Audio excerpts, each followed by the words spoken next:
And this is just the moment when I add yellow to the mercury bubbles. I even make them more shiny with signal white. Welcome to the best raw video I've ever made.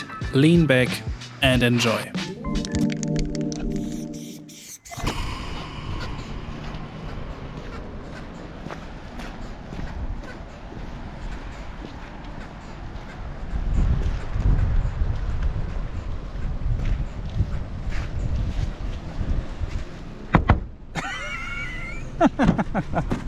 Hey, Mr. EECH! Woo! Hello, Mr. EECH. Are you ready for a new painting adventure? I'm ready. Perfect. Mr. EECH, I will show you his Instagram right now.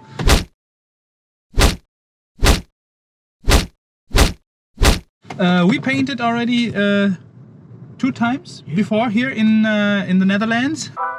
Yeah, and some of you might have seen this video from 3 years ago where I painted the first time together with Mr. EECH in the Loads, an insane place. If you haven't seen this video so far, you need to see it because I show a lot of the other graffitis that are in this epic spot. And then we painted a second time together in a weird spot that was pretty dark, but we made the best out of it together with Chuck and Sperm, and EECH, of course, he was there as well. A really nice production that we did together, and all the videos are linked in the video description if you want to see them in comparison to the burner pieces that we want to paint today in a raw format.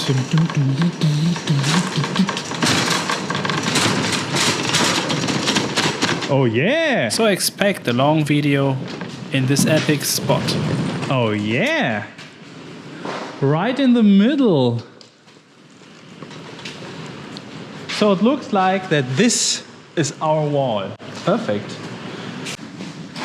Brilliant! This is like a 10 times better space than the last one. But before we start painting, I need to check out all the other walls to see if there are some fresh new characters and styles that I can show you. And the first wall that got a nice new coat of paint was the main wall. Do you remember how it looked like the last time? I mean, this is a pretty clean roll-up style, but something like that, I don't like to see stuff like that on legal walls, where you can put so much time and effort into the details like these boys have done together. And I was so annoyed that there's this door and that there are so many stuff like this couch and some boxes and everything in front of it. So I asked EECH if he can give me the panorama photo of the whole wall with a closed door and no couch in front of it, and damn. This is an A+ perfect collaboration wall, like wow. And I can't say it often enough, red outlines always look killer. This looks so killer, Chuck, so insane. Damn. I could paint red outlines all day long. Nasha, Fetish. We know all these walls from the last time, this one as well. Let's see if we can find some new walls that we don't already know from the other. They're still there. Look at this.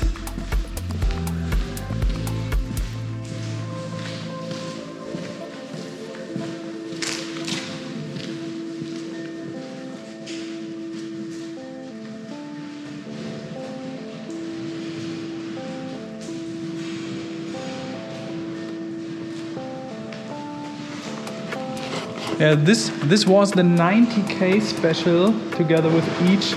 Look over there, now we even got holes in the ceiling. Oh. The building is not getting better.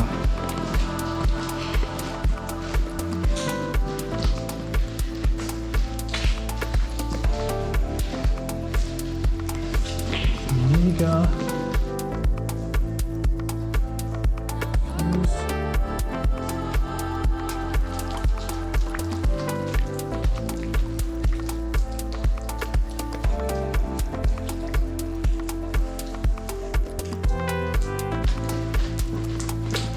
Yeah. Over there, this was the last spot that we painted. Not visible. If you want to see the last video, it is linked over there. Pretty funny, and I'm so happy to paint in the light right now. Okay, it didn't change that much in here. All of them. Yes. But we got a really good space this time. I'm happy. I'm really happy. Perfect. Wow. Yeah, and it is huge. It's a huge one. Okay. But as the design that I want to paint does not fit perfectly to the wall, I will squeeze it a little bit and prepare myself a tiny bit. And this is perfect. To do it on the iPad Pro real quickie tricky. Okay. So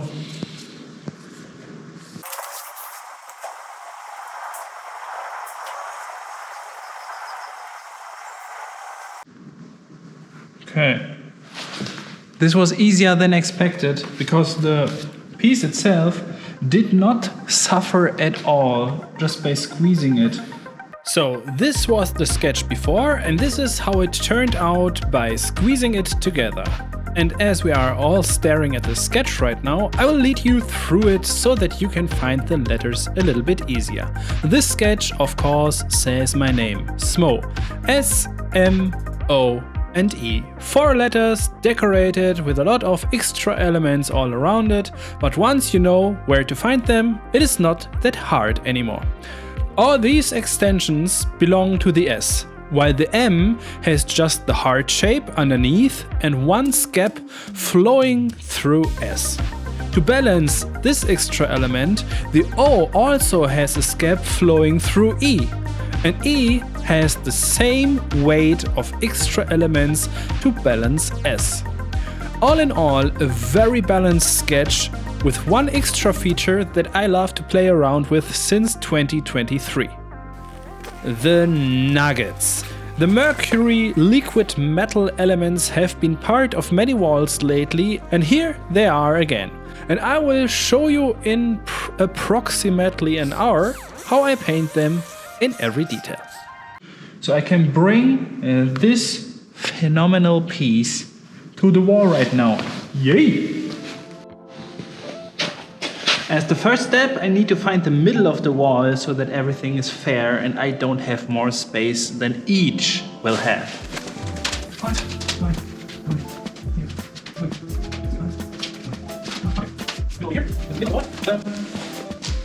And as my piece is pretty complicated this time, I will do something that is unusual in the graffiti scene, but it helps a lot to find the right proportions faster.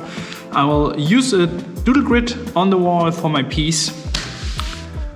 And yeah, let's start. Mask.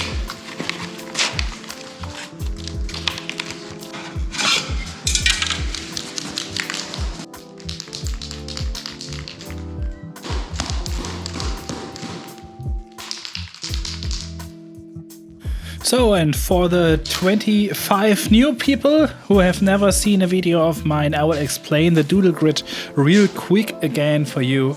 So the first thing that I do is I just spray random letters, numbers, sometimes names or smileys or whatever to the wall, so that I have a lot of different reference points that I can use for orientation on the wall. Because when you stand right in front of the wall, it is not that easy to have an overview of the proportions.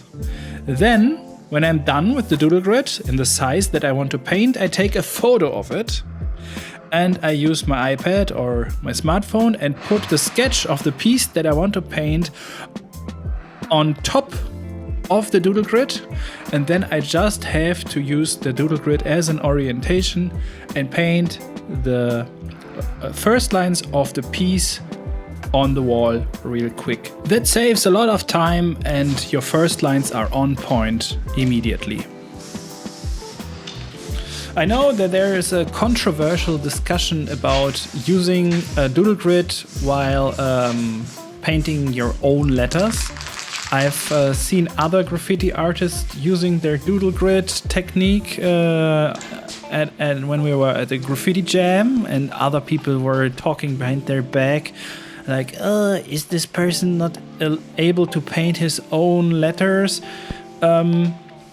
I would say all tools are always allowed, and when this I love to struggle with first lines, and I love to erase and I love to freestyle also. But in this case, I wanted to paint this sketch, and this sketch is complicated, and I can save an hour, so I use a doodle grid. I would even have used a projector if I entered the space at night and I had a projector with me.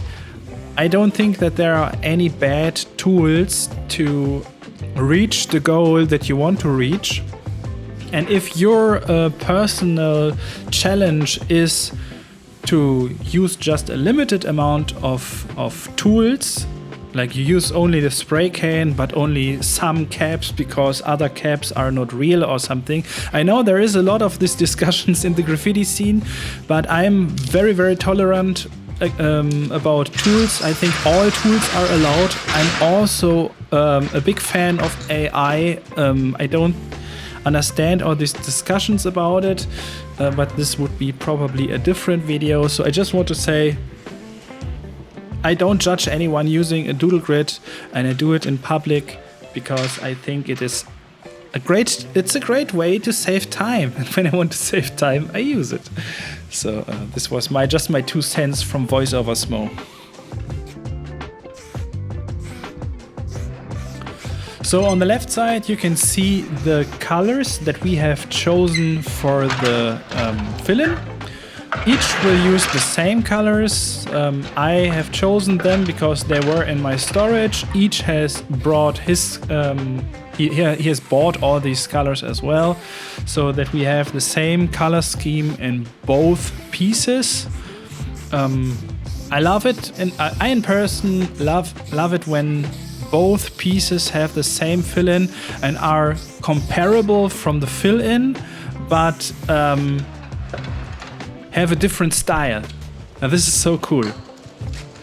So the first fill-in color is done. Roof at the top. Next color is iron curtain.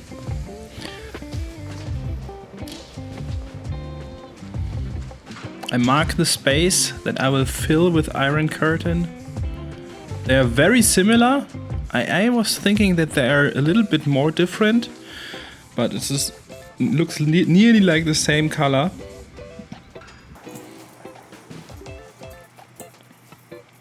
But at the end it still makes a little bit of a difference.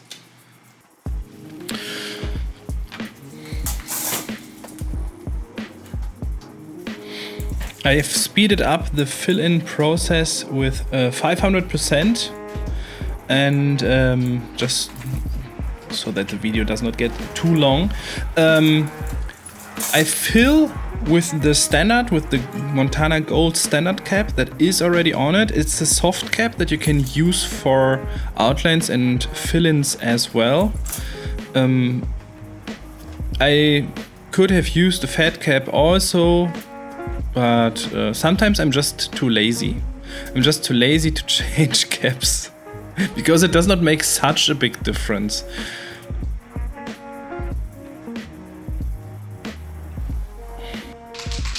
Now comes the third color of the fill-in, and what I think is so interesting about the fading from roof over iron curtain downwards to these pinky colors is that I start with unsaturated colors, coldish unsaturated gray.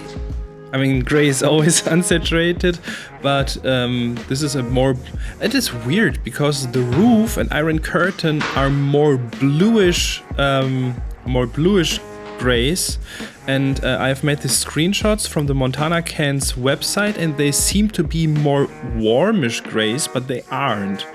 And I think that what you can see in the video is more accurate than what you can see on the Montana Cans website. There is always a little bit of a difference between colors that you see on a screen and colors that you see in reality. But what I wanted to say is, what is so interesting is that we have unsaturated colors, coldish unsaturated colors at the top, and the fading goes downwards to very, very saturated and warm colors. Because I love to play with the basic, classic designs that we have in graffiti, and the fading from top to bottom is, many people say it is boring. It's the most boring, most common way to make a fill-in within a graffiti piece. But I think there is still so much potential in such a classic way of filling letters and making a fill-in not within one color family from light to dark, like from yellow to red or something. This is really, I would say, this is boring, but very classic also. And making a fill-in from unsaturated to saturated. Oh, the color combination is power. Look at this. It makes it like glow at the bottom. What a great color combination. Holy macaroni. Should I remove the nail? The nail? No, doesn't matter. No. Oh, okay. But this will be cool. This will be so cool. I got an idea. I would love to make a change of plan. What? Nothing. Go ahead. Hit it. Come on. And let's make the outlines at the bottom in red. So we make them in blue at the top, or in whatever this was, in pine. In pine at the top, and let them turn into maybe raspberry or ketchup or something at the bottom, so that the whole piece seems like to be glowing from the dark. Glowing from the bottom. Yeah. Cool. Yeah.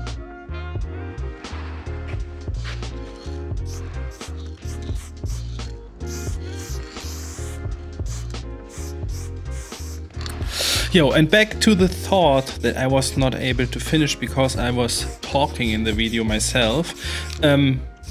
Colors like Paris, which is like a dirty, unsaturated, pinky, grayish color. Colors like that are perfect to be in between a saturated color and a gray.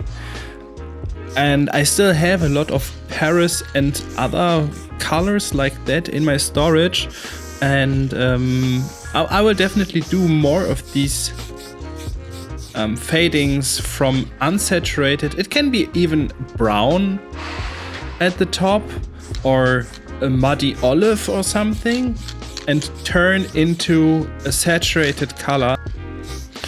And the Paris in between works like a connector between the saturated color and the unsaturated iron curtain. And I'm recently scrolling through the color chart from Montana Cans, and I think that brain, flash, and also duck season and all these, yeah, I mean, probably these are the only really unsaturated mid colors that are not saturated and not really a gray.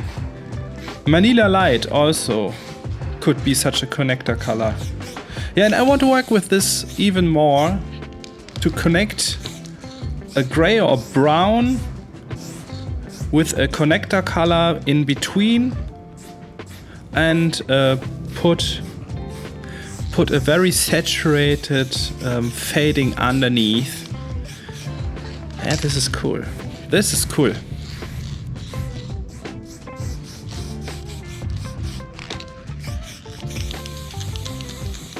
I always like it when I find a new rule. When I stand in front of my can storage and I'm packing cans for the next piece, or when I just take random cans with me, like I've done last week. I can show you the piece that I've painted last week real quick because I did not make a YouTube video about it, but I think it is really, really cool. And finding new rules that you can use in your next piece that make it even easier to pick the right colors so that the contrast is right, so that it looks interesting, and so on. This always makes me happy. And the connector color fill-in is now a new rule in my collection of different rules all around finding the right colors. I mean, it's still the main rule of all rules in my head is the outline color has to be darker than the darkest color of the fill-in or lighter than the lightest color of the fill-in, and then you're always on the safe side that the contrast is right. And in between of this rule, within this rule, there are still so much variations, and the connector color is one of them now.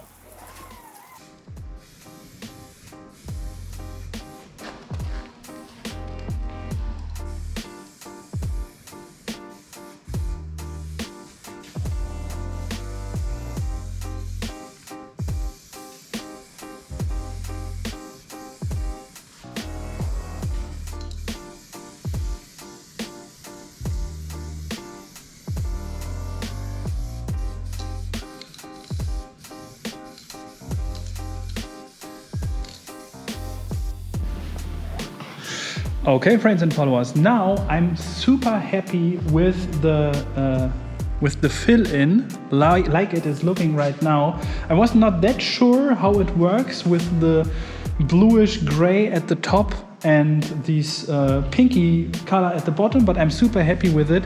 And I got an idea. At first, we wanted to make the whole outlines in pine. But if you remember the last piece that I painted when I was doing 3 pieces in one day, I did not have enough color for the whole outlines.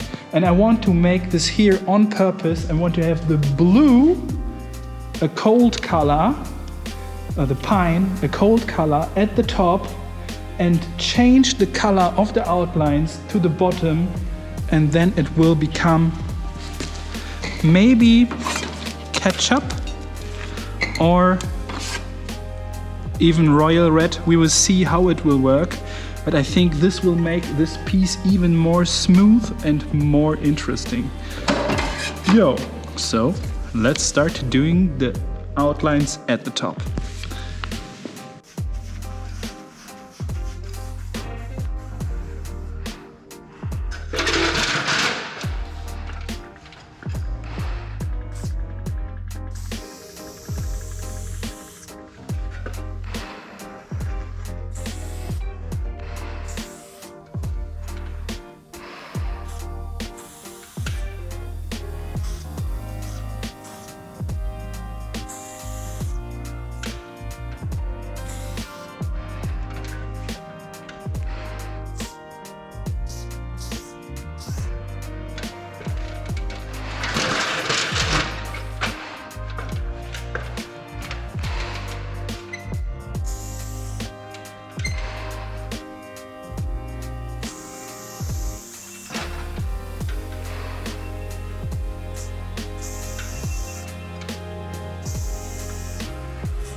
I do all the outlines with the level 1 skinny cap from Montana cans.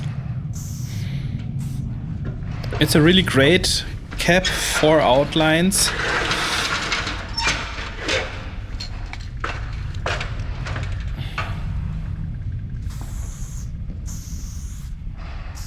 While when I see these outlines, these 1 year old outlines, I have to say my outlines nowadays are cleaner than that.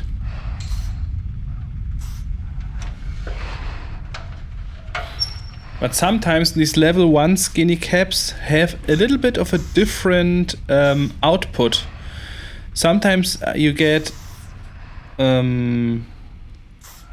maybe from different production days, or maybe they get produced on different machines, and one of these machines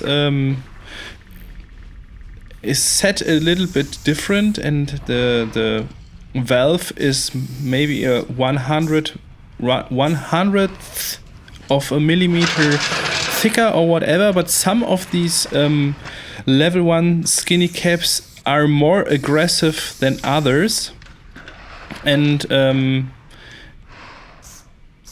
it looks for me like I got an aggressive cap there. Because there's more color coming, more paint coming out of the spray can than usually. I mean, it's good for fast outlines.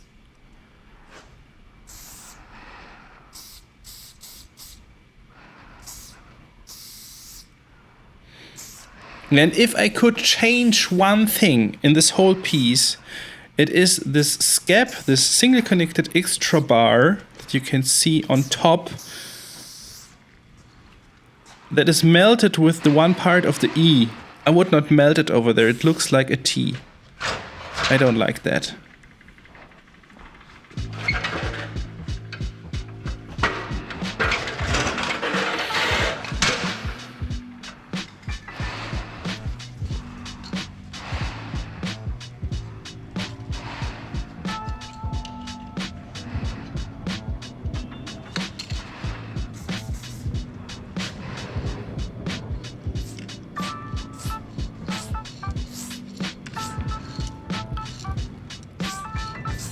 Some cutbacks.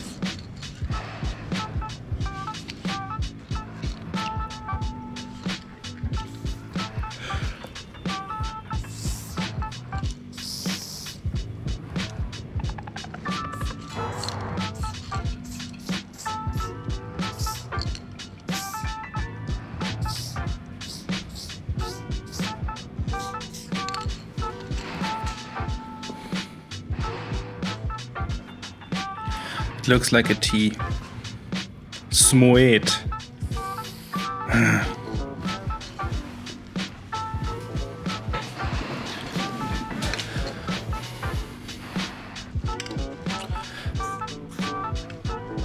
This is the vanishing point for the block. All blocks are facing to this vanishing point. And of course the blue outline, or the pine outline, has a pine block. And I don't change the cap to fill in the block. I just use the level 1 skinny cap for the fill-in as well. Like I said at the beginning of this video, it does not make so much sense to change the caps all the time, because there just is not such a big difference. And when you change caps all the time to save time while painting, because a fat cap of course can fill in the blocks faster, but you waste so much time changing caps, then it makes no sense anymore. If you have to fill like 5 or 6 square meters, of course it makes sense to use a fat cap, but for this tiny stuff, for these tiny blocks and so on, it is not very efficient to change caps and waste the time that you need to use to change the caps.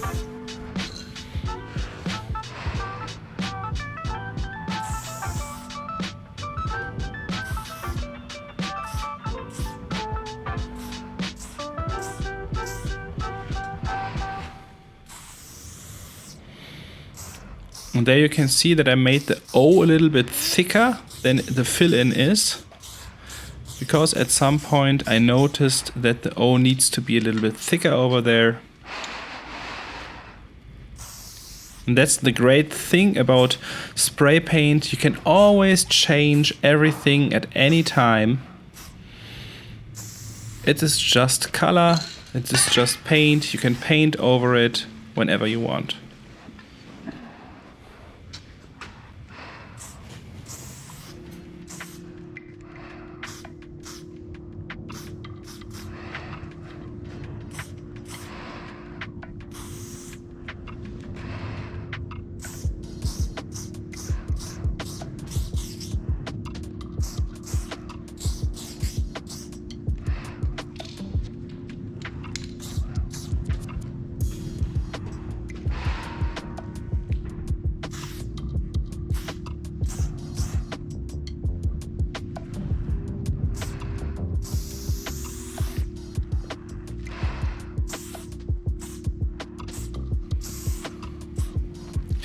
The middle part of the S and the outline above are not aligning.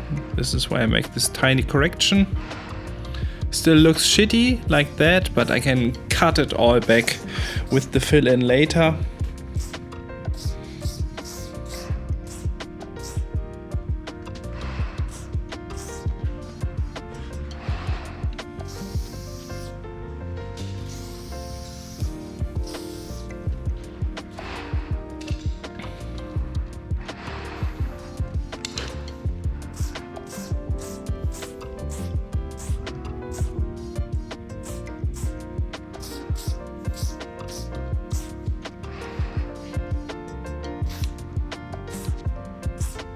Ah, terrible.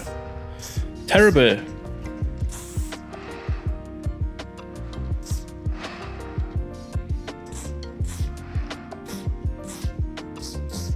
There are different ways to reduce the aggressiveness of a spray can in combination with the cap. You can use older caps that are a little bit clogged already, but you can also reduce the pressure of the can by holding the spray can upside down, and you can do it with a fat cap and spray 30 seconds, and it will. And then there will only the gas that is in the spray can will leave the spray can, and or the paint will still stay in it, and then the pressure will be so much lower after these 30 seconds. I've never tried it how long you can do it, probably 1 minute or 2 minutes, releasing all the pressure of the spray can, then there is no pressure in it anymore. But yeah. Today, 1 year later, Smoe would release some pressure of the spray can and also try one of the other level 1 skinny caps that I had with me. And there you can see the red is behaving, or maybe you can't see it, but I can see it. The red is behaving in a complete different way. It is not that aggressive like the... Yeah, this is nice. This is nice. This is how outlines should be.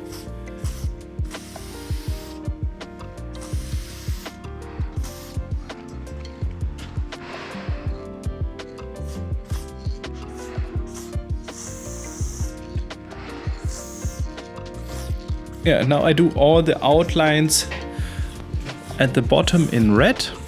And this is such a great effect.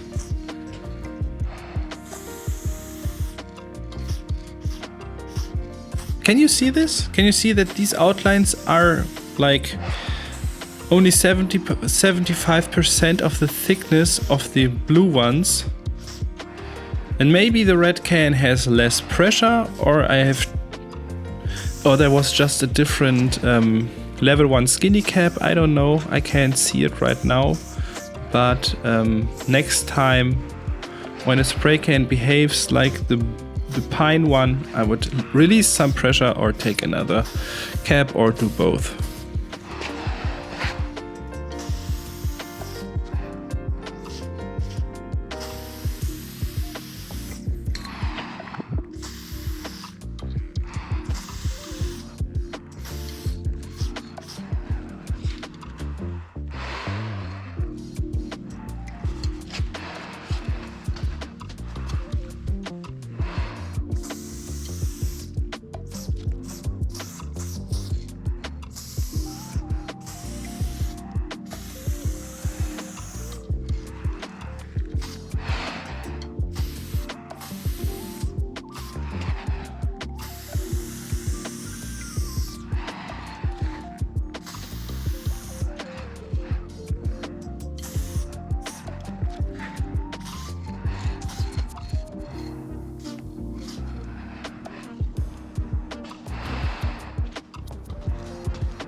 That's the problem when you make cutbacks within a fading. You always have to repair the fading also when you did a cutback of an outline that was a little bit crooked. But there is no other solution for that.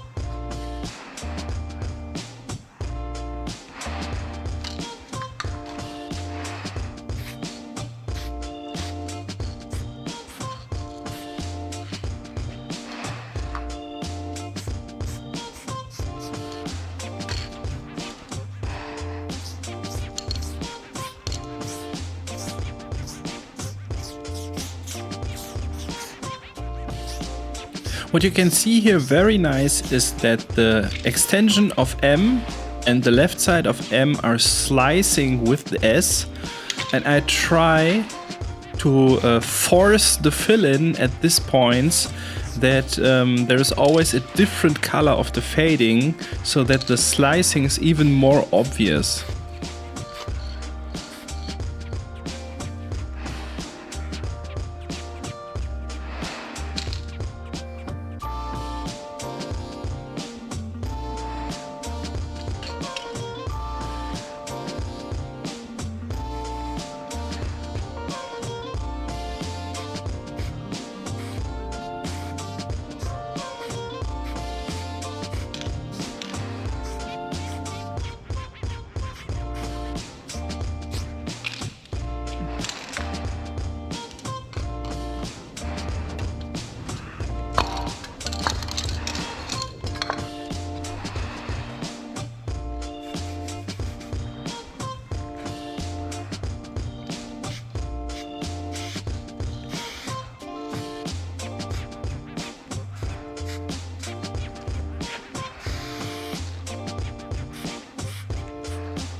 Yeah, and this is super interesting as well because I always try to paint the shadow within the piece with... Oh, this looks so nice.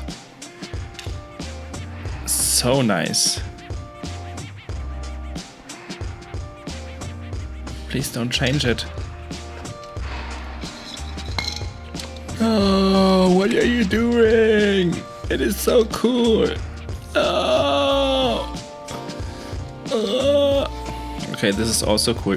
Yeah, I always try to paint the shadow within the fill-in with a color that is just darker than the color that is already at this point where I'm painting the shadow. Many people ask me if I use transparent colors for the shadows. No, I don't. I just paint the same color at this. Oh yeah, this looks nice as well. A little bit more red, please. A little bit more red, please.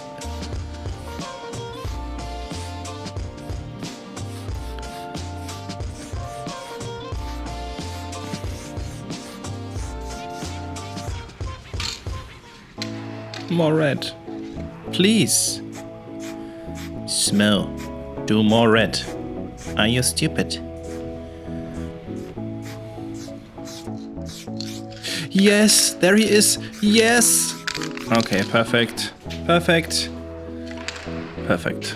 And I always try to paint the shadow just in a darker value of the same color at this point where I paint the shadow. And I have already chosen the direction of the light source because you can see that the shadow is casting downwards to the right side, on the right side of the piece. But I want to do something really special that I've never done before. I want to have the light source in the middle above the piece so that the shadow on the right side is casting to the right side, while the shadow on the left side is casting on the left side. Because the light source is comparable to the vanishing point, the block is always facing into the direction of the vanishing point, while the shadow is facing into the opposite direction of the light source. And the light source, I will spoil a little bit right now, sorry for that, but the light source will be the broken halo heart that is flying above all of my pieces. And this is something that I think it was even EECH's idea. EECH had the idea to do this, and it was a great idea. And this is why the angle of the shadows will change from the right side to the left side. Because on the right it is casting to the right in a 45 degrees angle, something like that. And the more we go to the left side, the more the angle of the shadow will change. And on the left side, it will cast to the left side as well. And now I made a mistake and I decided that I think I've chosen gravel as the shadow color on Iron Curtain, and I decided no, I will use roof on Iron Curtain and will use the gravel on the roof later, if there is any shadow at all, I don't know, to make it more smooth. Yeah, sometimes you just need to try it out. You can't see it, you can't predict it in a 100% way that you can really know, okay, this is the right color for it. Sometimes you have just to make some changes, some adjustments, go a little bit back. But then I think the red is too dark. Hopefully I will make it a little bit lighter as well. We will see.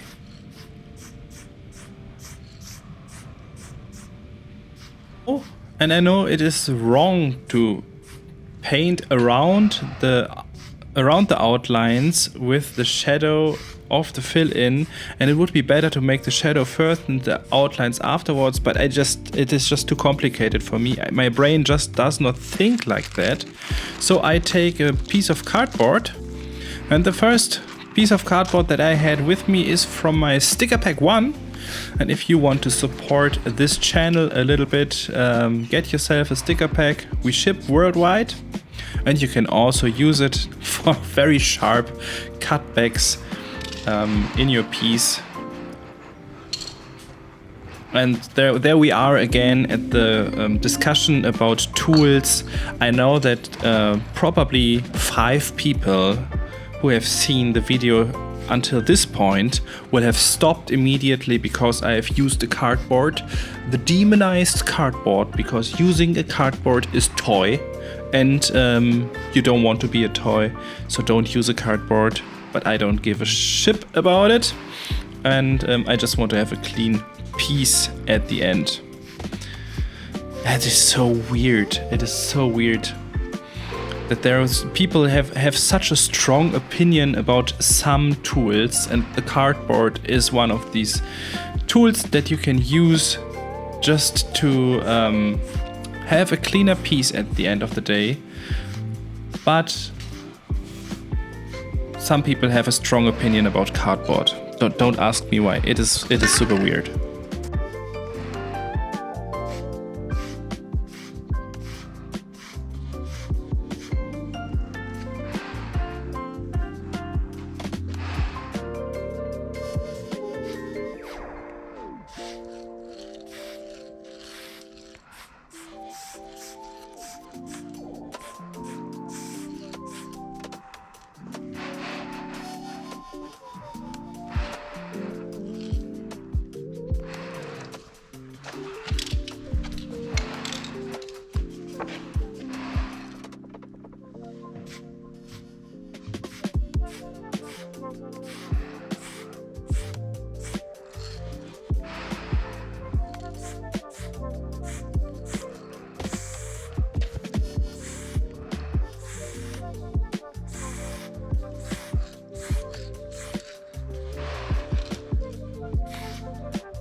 And I try to understand why I use the gray as the shadow within the red right now. Don't ask me why. Maybe I just forgot it. Maybe I had a plan that I can't remember right now. I mean, it does not look that wrong. Maybe I will fade into it with some red later. But it just does not make any sense, in my opinion, right now.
Yes, and now the interesting part starts.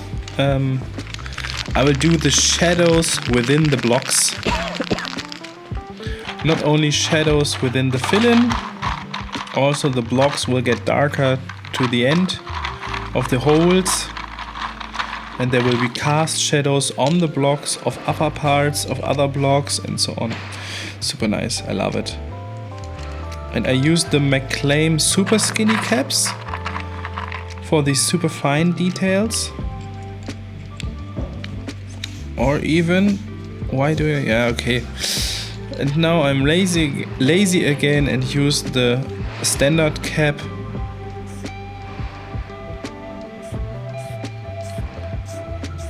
Come on, use a different cap.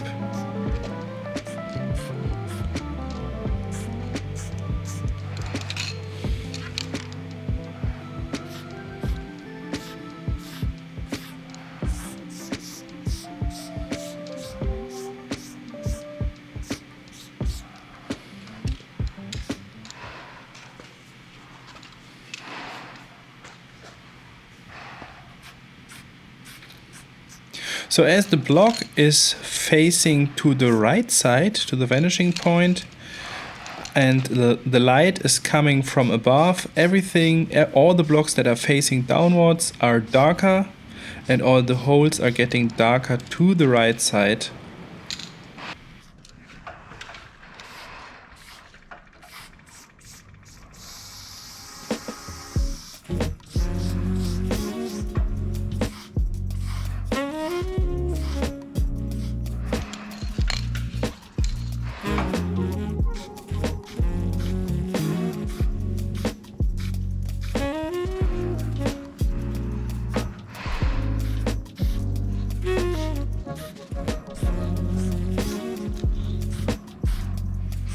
By the way, the color that I'm using right now is Deep Sea.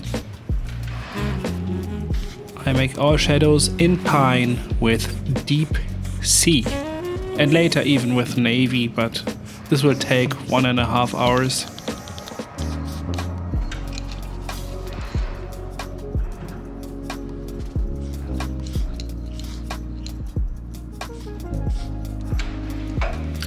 And to show this edge a little bit in the shadow, I make it a little bit lighter.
Yeah, and in this hole I will have to change between a dark red and a dark blue.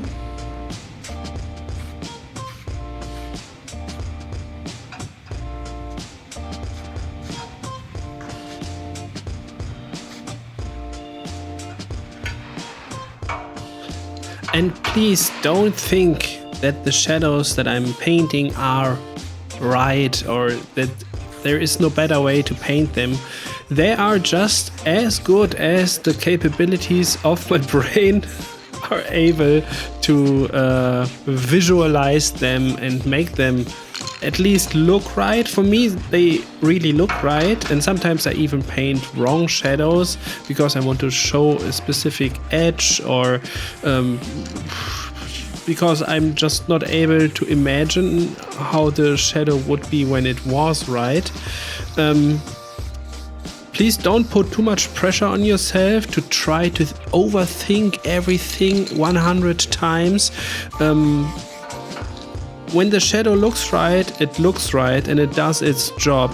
The shadow is just there to make your graffiti look more three-dimensional and not to prove to people who want to find mistakes that there are no mistakes.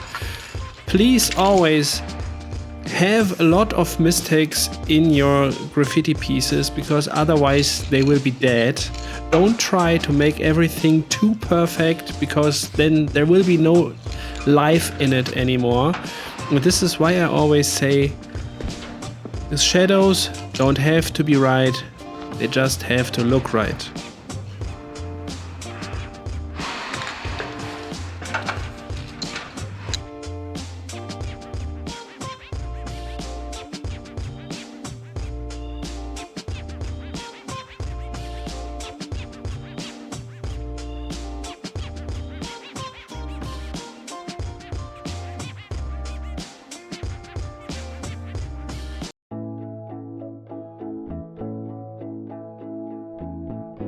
And while I was doing the next cutbacks and making everything fresh, suddenly we got a visitor. I don't know who it was. EECH knew this guy.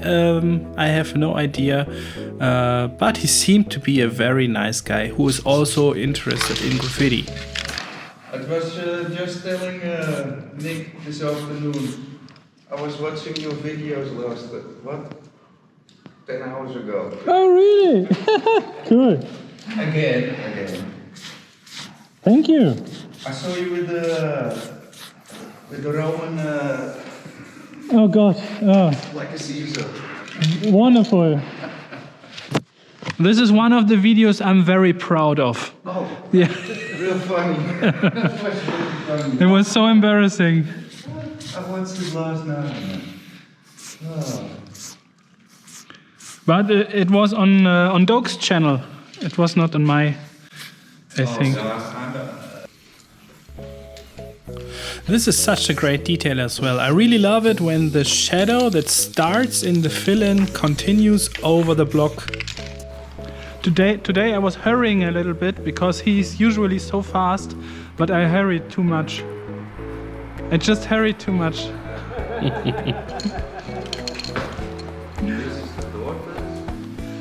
I'm the rabbit.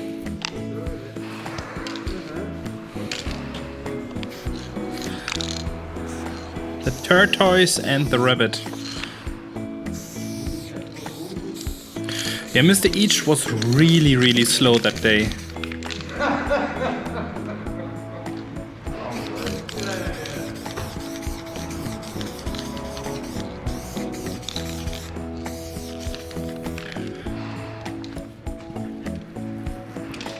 But I had a big advantage. I was prepared. I prepared a sketch. I used the doodle grid. Leichtendruck. Oh no. I'm so happy this is an action cam.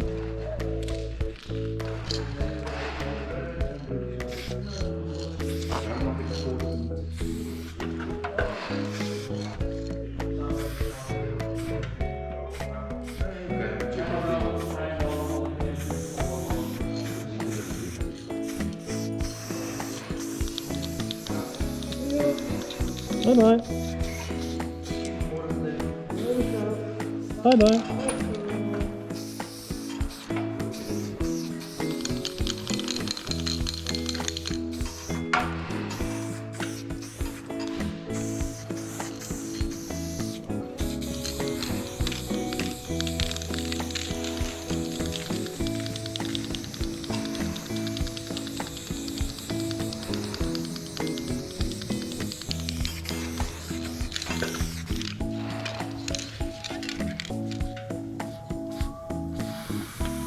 And I don't even know if this line really makes sense, but I want to show that there are edges in the shadow, and I only have these two colors, so I make the shadow a little bit lighter, even if this is the shadow side. And in my opinion, this looks right and gives it more three-dimensionality, but of course this is wrong. probably, or I don't know. And this is why I say always just try to make it as right as possible. Make it the way that you feel that it feels right to you, and this is all that you can do. Don't try to prove to assholes that you can do it right. Assholes will always find a mistake and point it out and tell you what you've done wrong, instead of focusing on the good stuff.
Oh, the magic weapon, the tiny pink stencil cap.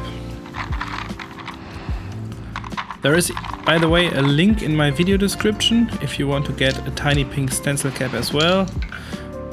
With the coupon code, what was it? I am a friend of Smoe, I think. You will get it 10% cheaper.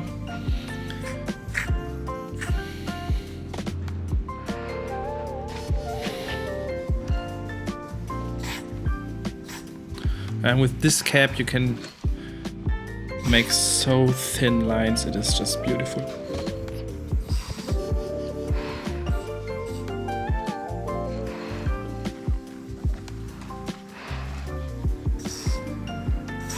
Schlupp.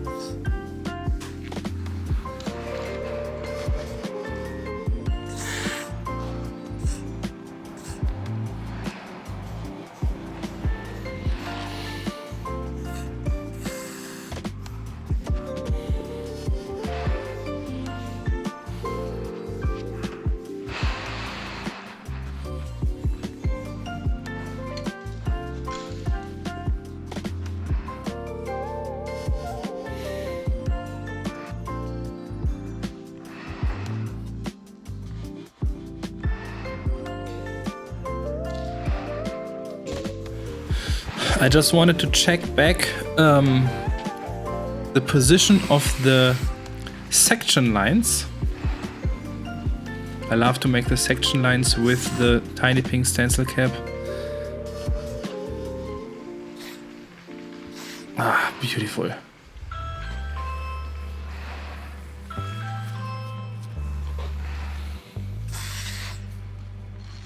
Oh, by the way, tiny pink stencil cap is also a tool that is not real or something. Just to inform you. One of the forbidden tools. You have to do it all with the spray can and a cap. real graffiti is just made with the fat cap. Nothing else. Everything else is not real.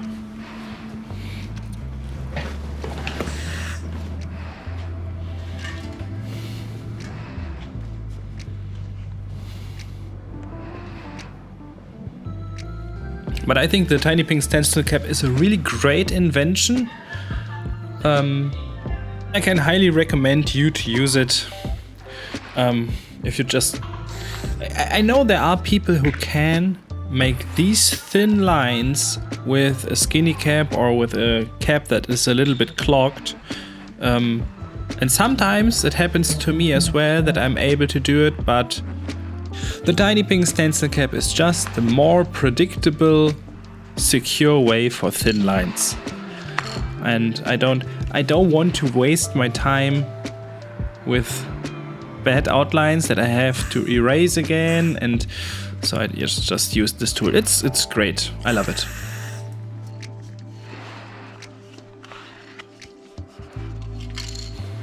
Oh, now look. Now look.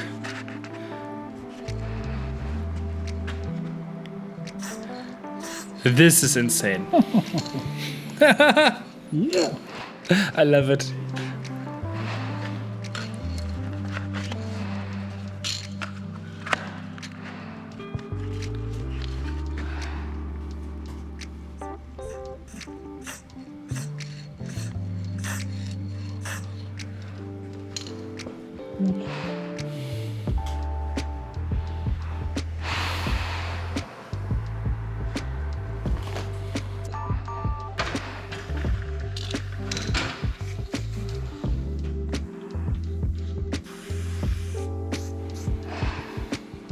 Oh, my prediction at the beginning of the video was pretty good. I said in about an hour I will start with the nuggets, these liquid metal bubbles, chrome bubbles, and there we are.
And I still know how I felt back then when I did the... everything is so clean and crisp and nice, and then painting these nuggets all over the piece. Oh, this was dangerous.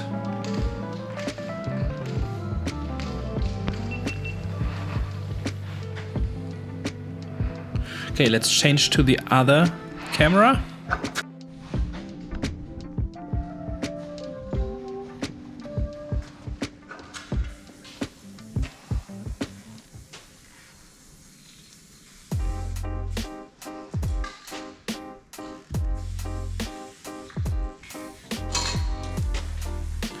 I tried to make it interesting to paint the nuggets over the letters, but try not to cover any important parts of the letters so that they are not readable anymore. So I would not paint over the middle part of M or cover the complete whole of O, or every letter has some sort of a face.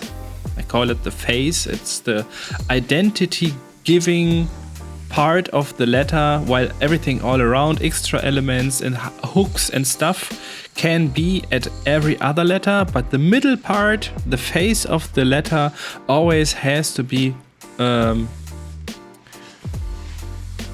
not covered by any other stuff. by any other elements of the letters, of other letters or extra elements, because when you cover your own face, then you are not identifiable anymore, and the same is when you cover the middle part, the identity giving part of the letter. And yeah, because the outer shape of graffiti letters is most times so weird that you can't identify the letter by the outer shape. It's just, most times it's the inner part, like this 20 by 20 centimeters of the E that make the E an E.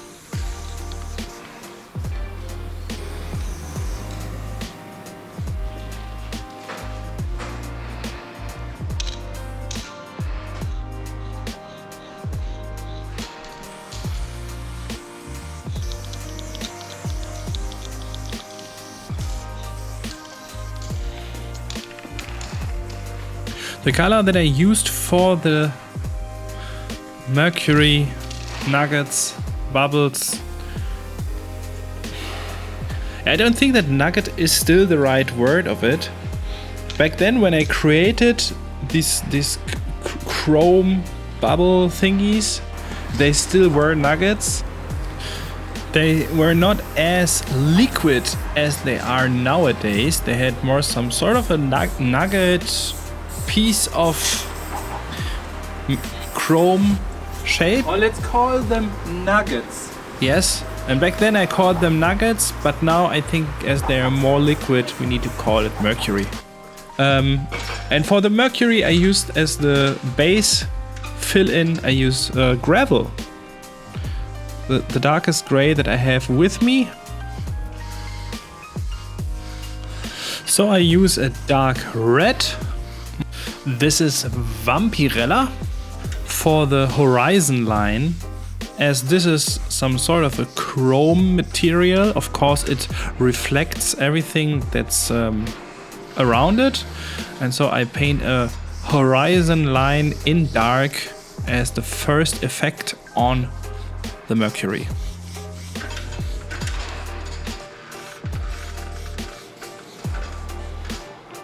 It would have been cooler if I could have used a dark gray, but if I don't have a dark gray with me, I have to use what I have, and I had this red, and I went a little bit crazy with the colors on the mercury, so it was no problem that there is a dark red instead of a dark gray.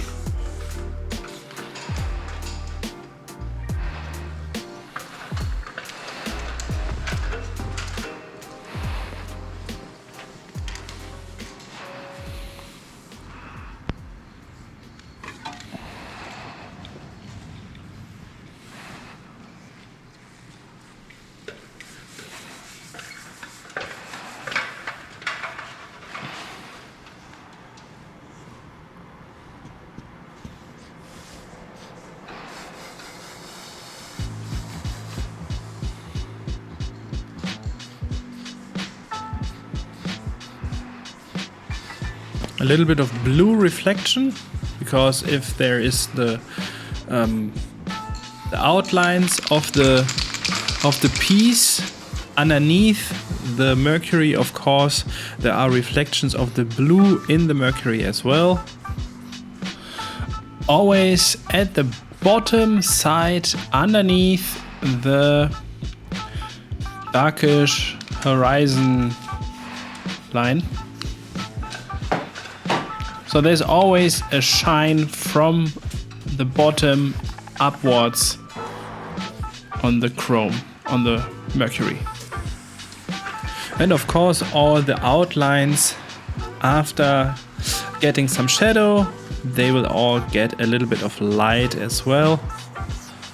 And this probably is malachite. I think this is malachite. Yes.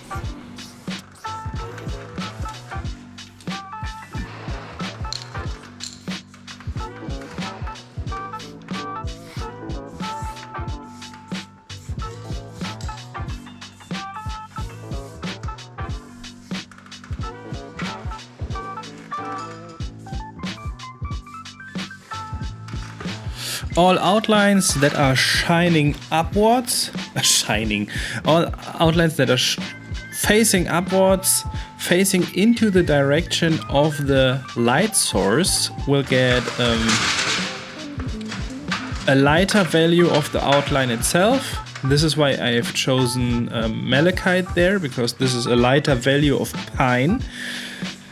But the mercury will get the malachite where it is facing into the direction of a block that probably is having some light on top.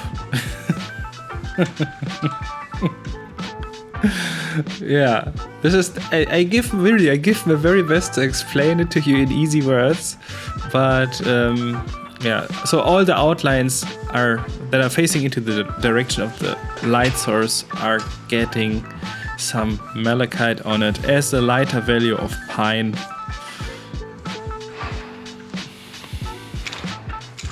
And I think that I've done this in this moment because I did not feel super comfortable with the mercury, and I just wanted to do something that is easy for my brain, and just adding some light to it is easy for me because I've done it like 100 times. And I was not that secure with the new thing with the mercury, so I do something else first so that my brain can process the mercury while doing something else.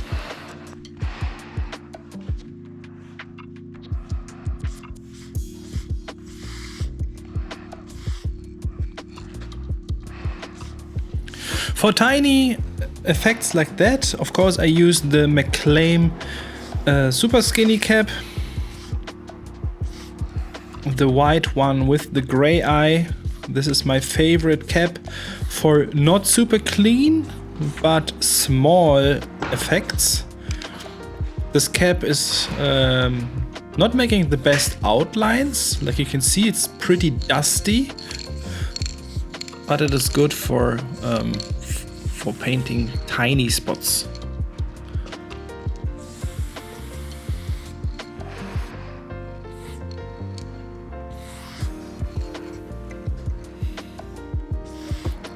And after finishing the pine outlines, I still needed to do something with the red outlines. I think the red was ketchup that I've used. But as I've used all the reds that I already had with me in the fill-in, I decided that I will use... Okay, let's see. I will check it real quick for you. What was the color for the... This has to be Bazooka Joe, I think. Can I see it?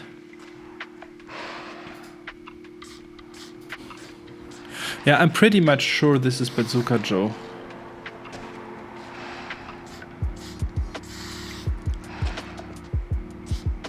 No, this is strawberry.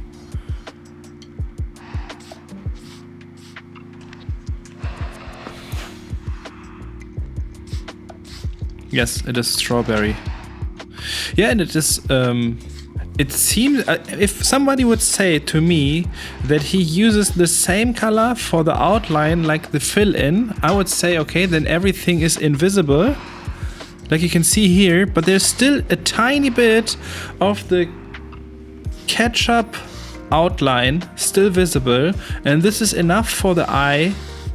And the higher we get in the fill-in, of course, there's a different fill-in color than strawberry, but at the bottom where I make highlights on the outlines with the strawberry color, or like here. There's the same color in the fill-in of the block like in the fill-in of the letter.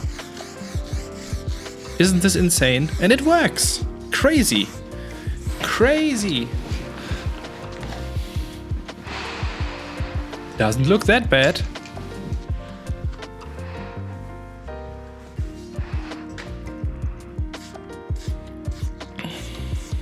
But of course I would not recommend to use the same color for the outlines like the fill-in. In general. Another rule.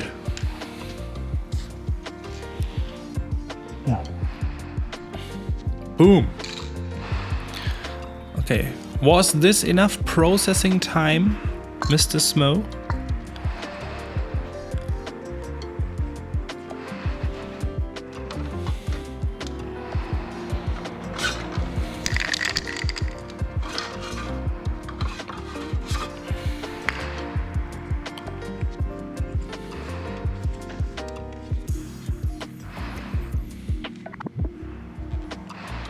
What are you doing with the yellow?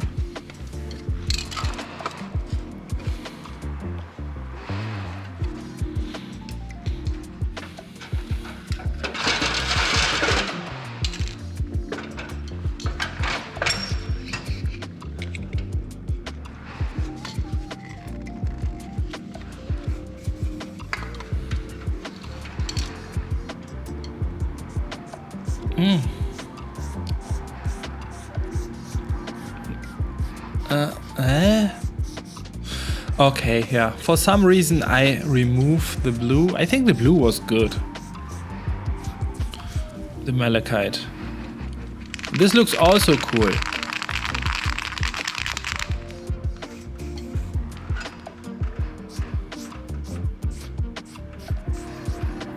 Why did I do this?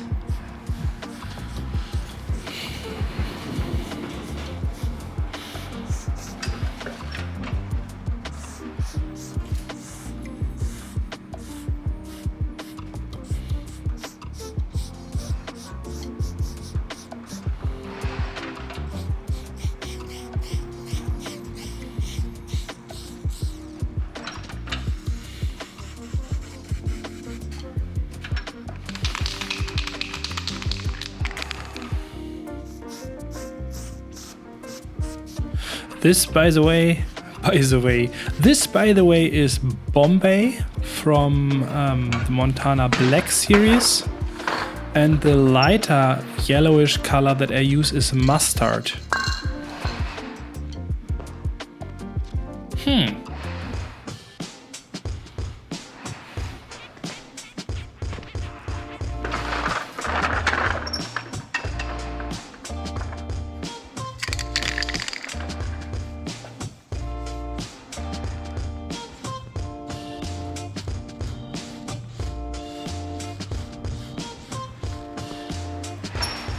Okay, however, for some reason I thought it is a very good idea to make a yellow reflection underneath the mercury.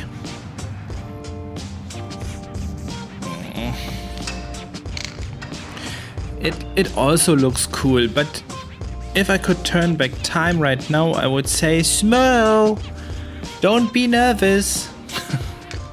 let it be malachite. Malachite was good, but it is like it is.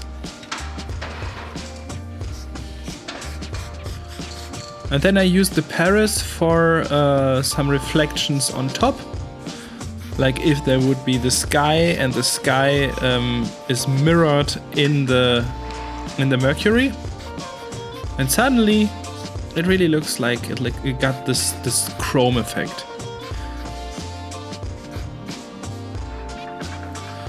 Now I will show it to you from a distance. Boom. Look at that. Okay, the yellow works also. The yellow works also. Or what is it? Mustard or something? And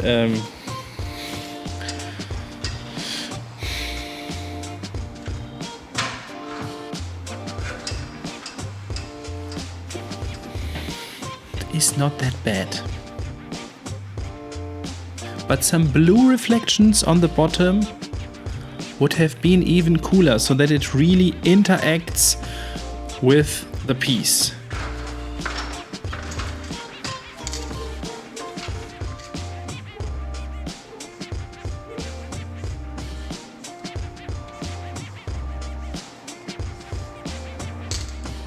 Or even yellow on top.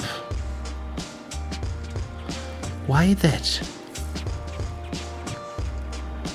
Did I tell you that I want to explain you the mercury this video, and now I'm completely lost myself?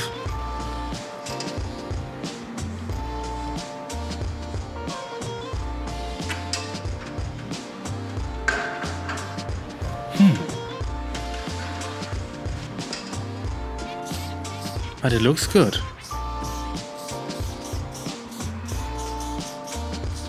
Come on, Netherlands Smoe. Tell us something about it. At this moment, I'm so confused. I really don't know if this looks good or if this looks like crap.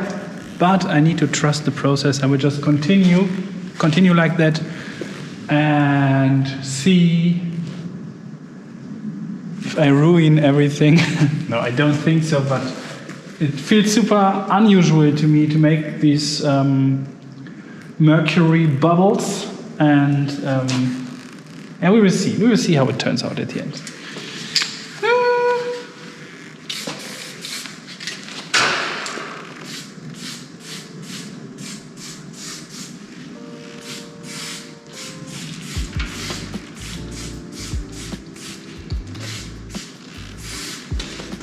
Okay, so let's trust the process together.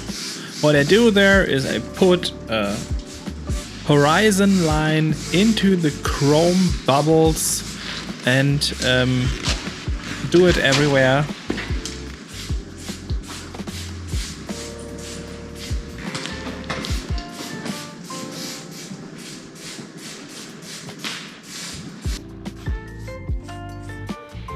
Yeah, and then I put some yellow reflections underneath everywhere. I can't remember at this moment, but I hope that I will put some reflections in there that interact with the colors of the piece. Like some red reflections here at the bottom and some more bluish reflections at the top.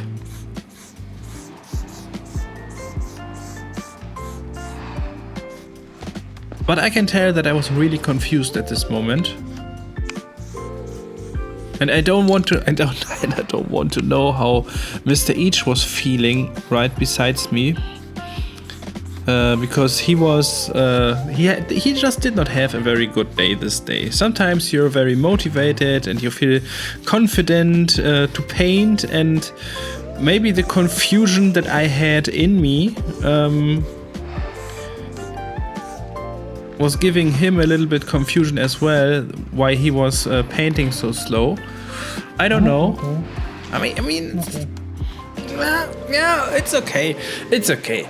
However, okay, and then I started to get really wild because I wanted to put some shadows underneath the mercury so that the mercury really looks like if it was floating in front of the piece. And so the shadow, of course, every single of these mercury bubbles has a shadow, and the good thing about the mercury is that you can tell how big the distance between the mercury and the graffiti piece is. So if the shadow is there a little bit crooked, it doesn't matter, because the mercury can maybe be a little bit closer or a little bit more far away and have an influence on the shape of the shadow. But I would say all of these shadows are wrong. But they are right enough to look right. hell? What have I done there?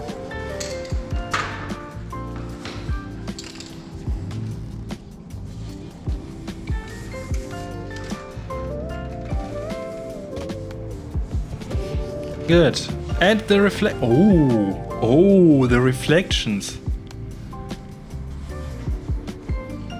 Oh, this makes a difference. Ah, yes, sometimes you really just need to trust the process.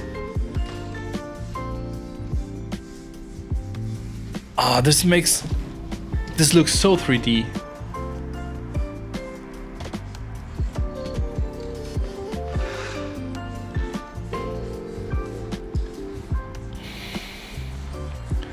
And the horizon line, this is crazy. Yeah, okay, and the horizon line is always some sort of in the middle of the nuggets, of the mercury bubbles, of the mercury, of this weird chrome thingies.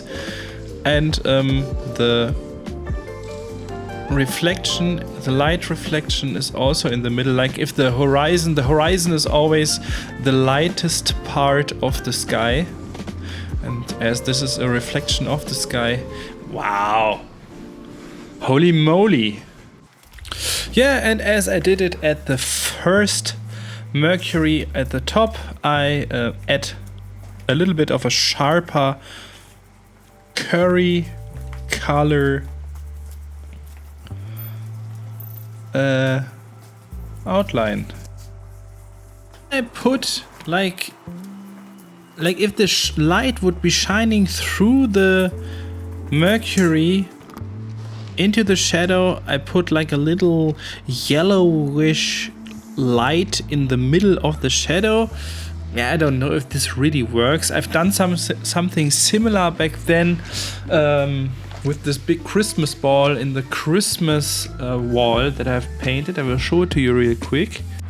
I would say the light from the broken halo goes through the Christmas ball and it will have a reflection over here. And I would say it worked perfectly in this case, but I'm not that sure about the mercury in the Netherlands.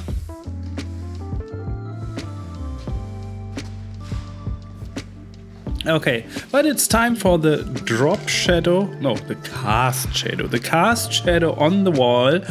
So, and as the light source should be the broken halo heart that will be flying in the middle above the M and O, we will have a shadow on the wall on the right side, and on the left side, on the left side.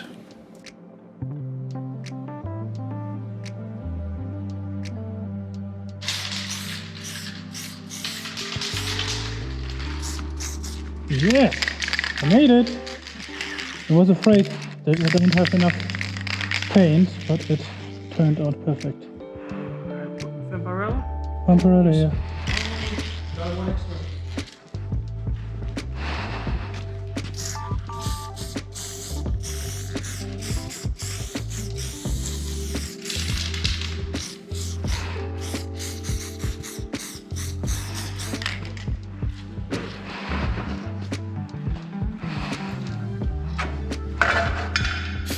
I was really lucky that I took one brown with me that had exactly the same color like the bucket paint that Mr. EECH has used to prepare our wall. So I removed all the last visible pieces of the doodle grid. And then I started adding the first of the really crazy effects. Because I wanted to show that this shadow is from the mercury, while the other shadow above is from the graffiti piece. So the mercury shadow always has some light that is going through the mercury. Yes.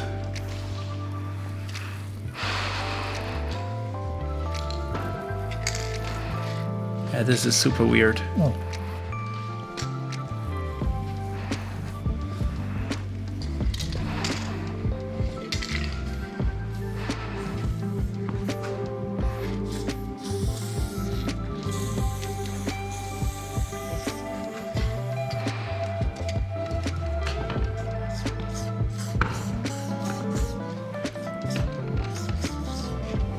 Yeah, and over there, the light of the mercury. Yeah, okay, this is just like, I don't know if this was right, but probably yes.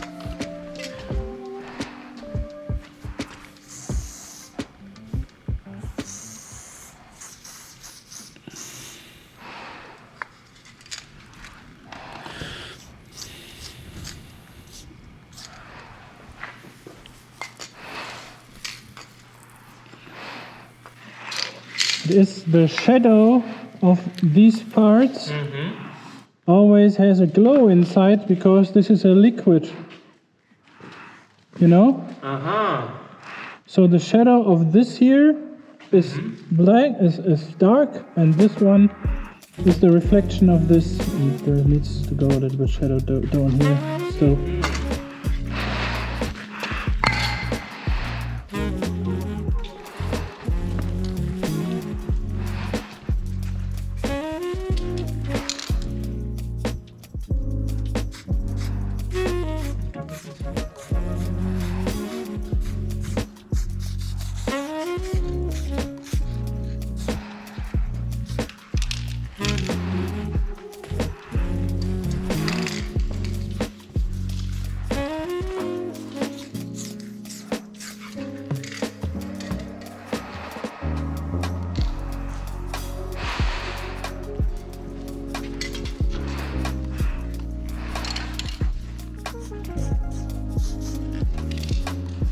okay. And as the last step of the day, I covered all the doodle grid with some bucket paint also, and gave the shadow very close to the piece a little bit of a shine in mustard. Okay, friends and followers. This is the outcome of the first day, and I could leave it like that. I could be happy with it like it is right now, but I planned to paint 2 days, so I have a full day only for effects. Let's see what we will do tomorrow. Mr. EECH is happy as well after a lot of struggling with his piece, but yeah, it leaves a lot of room for improvement. This is always good as well. And I will do these mercury bubbles all over each piece as well, and then we will adjust our effects and everything, and have a really good final result. So see you tomorrow. Day 2.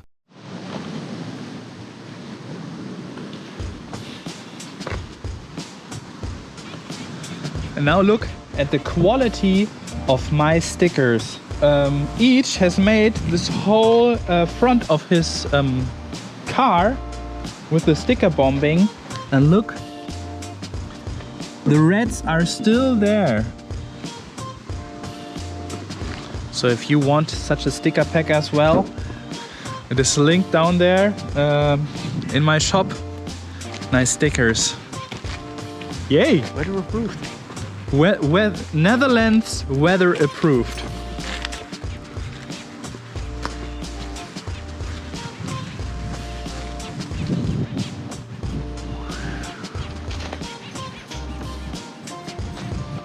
Cool.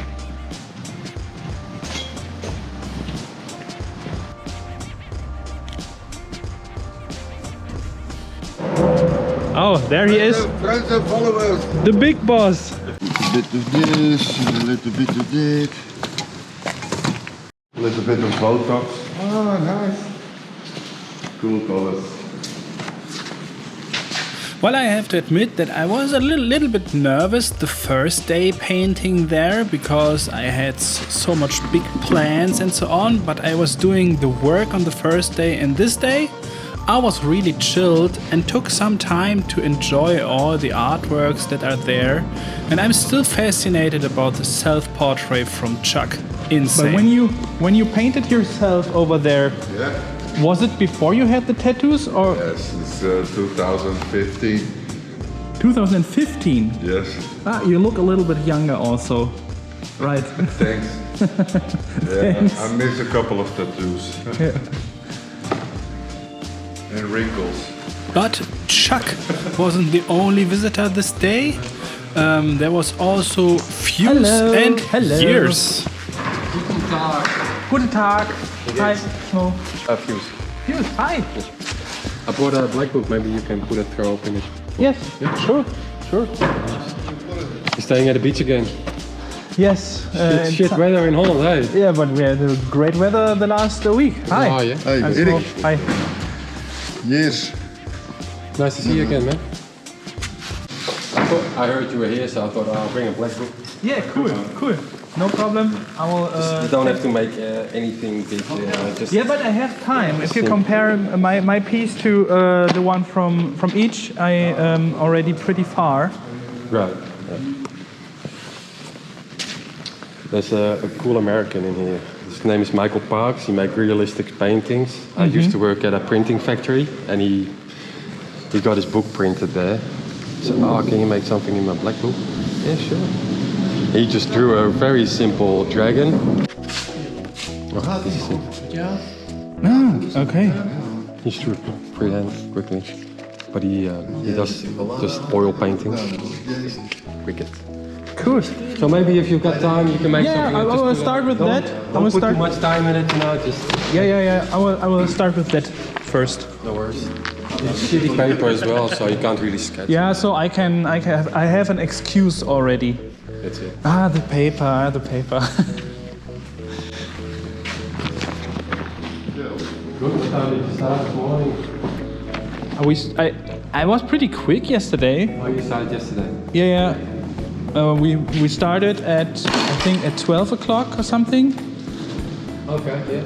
This is 4.5 hours. Nick will probably finish next week. So.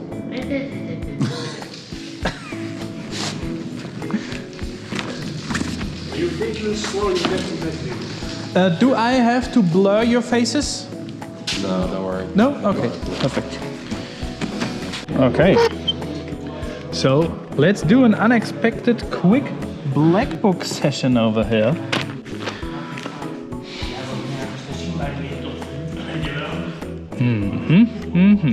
Who do we got here?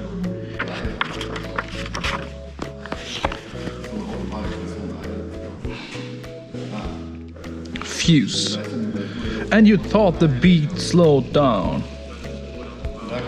Caught through 2005. Crazy. I can't read it. Kive.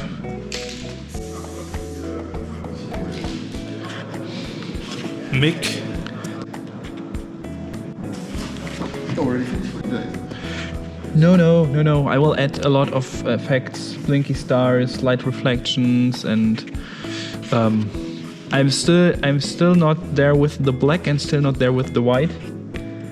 And we'll make all holes within the piece darker, and add the blinky stars that are flying around like always. Like always. Yeah.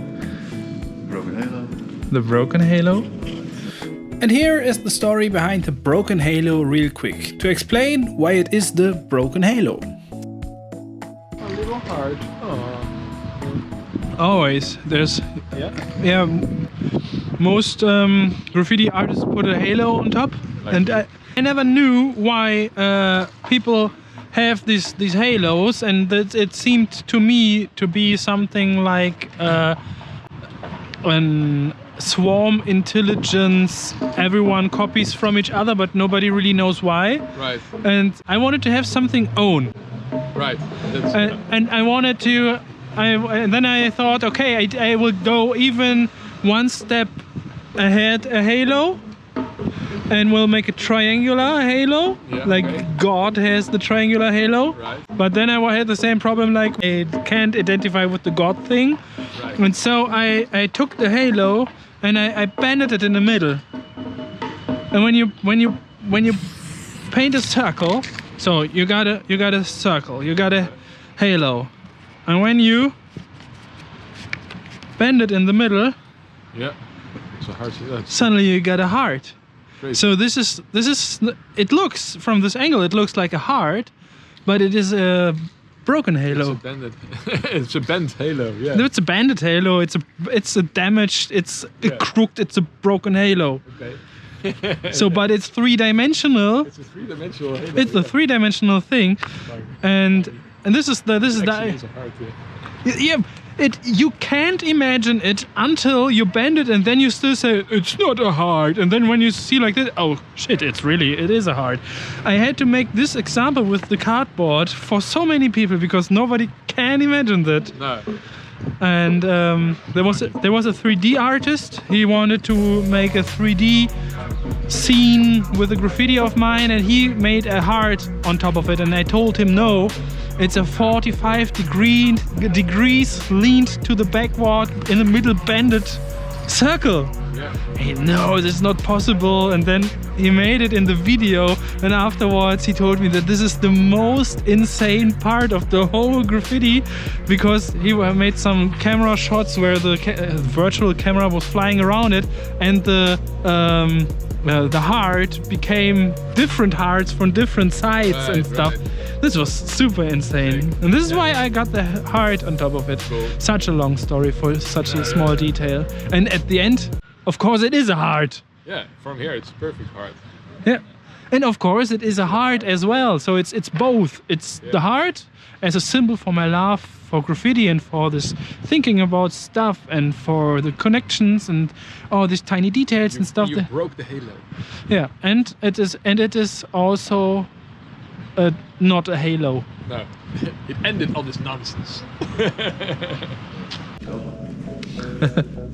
And the broken halo will fly at the top above the M, between M and O, between these two endings. It will fly there, and it is the light source for all the shadows. This is why the shadow is going outwards. This was the idea from Nick, so that we change something today. I've got the leading role with these lights.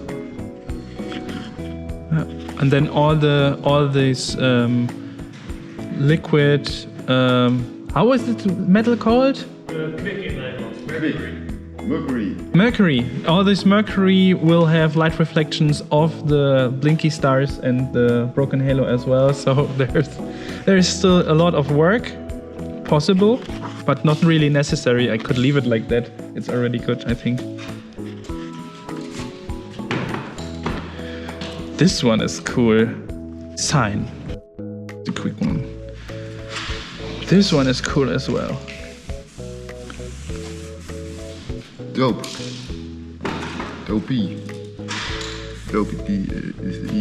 Yeah. Looks on first sight like doke. D-O-K and an E, but dopey. Dopey, yeah. Cool. Nice shadows. Dopey, very good artist.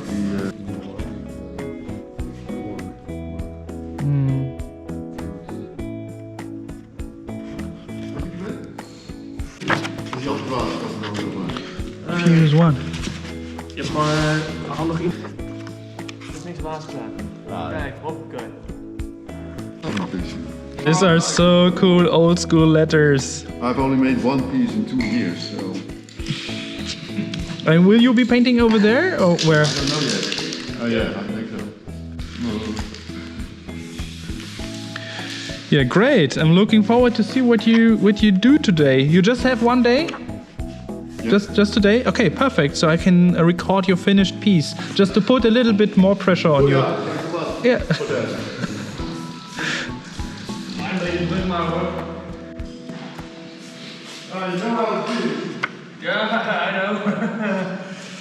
Gnomeism. Gnome. Chrome bombing in a Blackbook.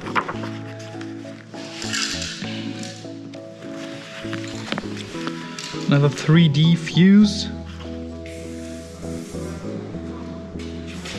It's so funny that the top part of the F is angled and the U as well. The S goes up here. Crazy.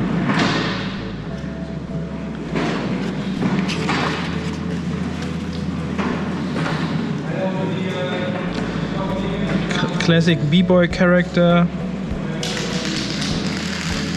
A U without the middle. Pretty cool as well. Fuse.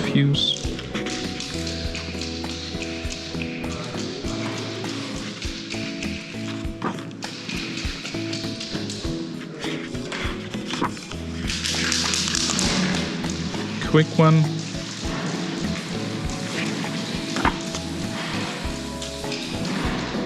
Another quick one. Oh, this is sign. Okay.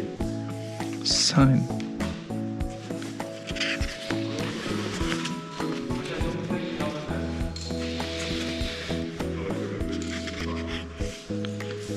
Started from the back.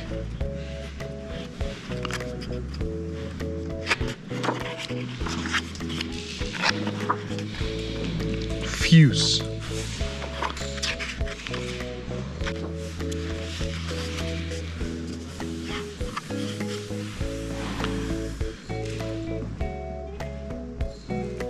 Mr. Fuse's Blackbook session. Cool.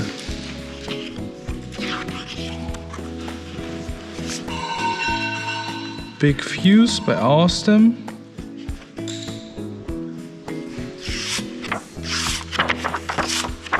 Cool. So let's find a empty page.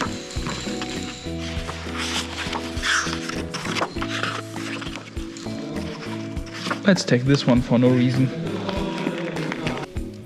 This was a great start, a great warm-up, doing this Fuse freestyle into Fuse's Blackbook, and I took all the time that I need to make it look as good as possible.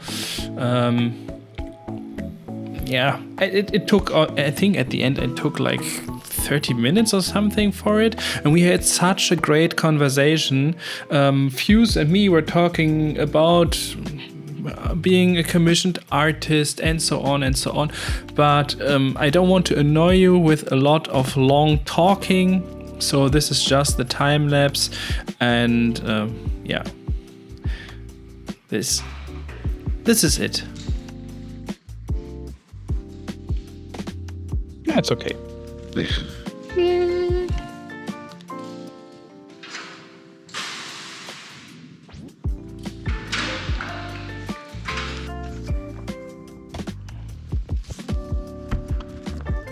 Okay, Mr. Fuse.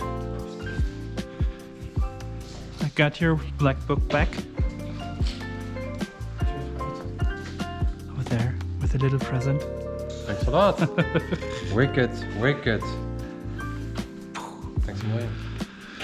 Yeah, you're welcome. I got a present for you as well. Ah, thank you so much. Thank you so much. Really cool. Yeah. Thanks a lot. Yeah. Good. Now, let's start painting.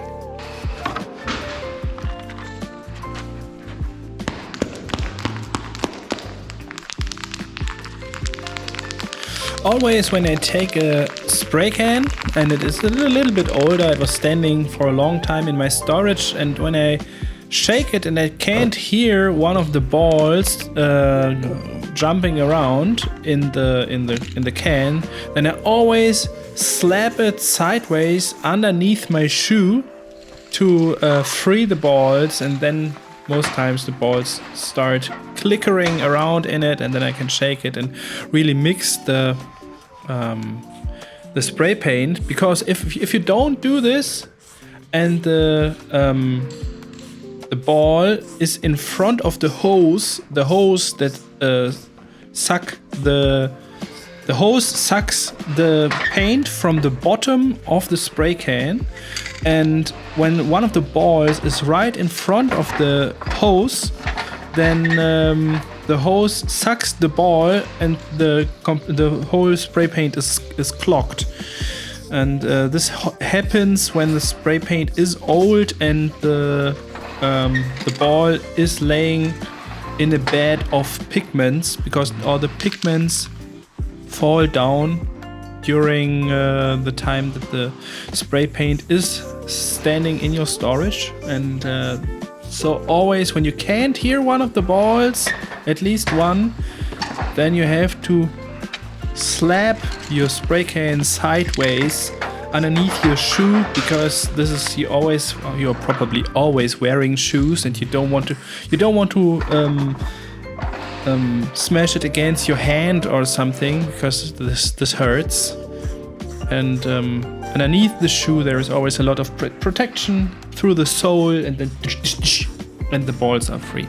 Yeah, and the first sticker that I paint on my piece is the smiley sticker that is there pretty often. I started doing the sticker thing in Brazil when I was painting in Brazil. And back then I had no stickers with me, and all the Brazilian writers were giving me so many sticker presents, and I said I need to have a sticker pack as well. Now I put stickers on my pieces and also have a sticker pack, even sticker pack 2. Fun fact is that this piece is already part of the sticker pack 2. And this is the last video that I still had to edit, because all the stickers, or nearly all the stickers, are all combined with a YouTube video, and you can... There's a QR code on the backside of my sticker pack, and when you scan it, then you get access to a hidden site on my website, and there are all the stickers, and you can click on them and see the YouTube video, so you get some more knowledge about the background of the single sticker.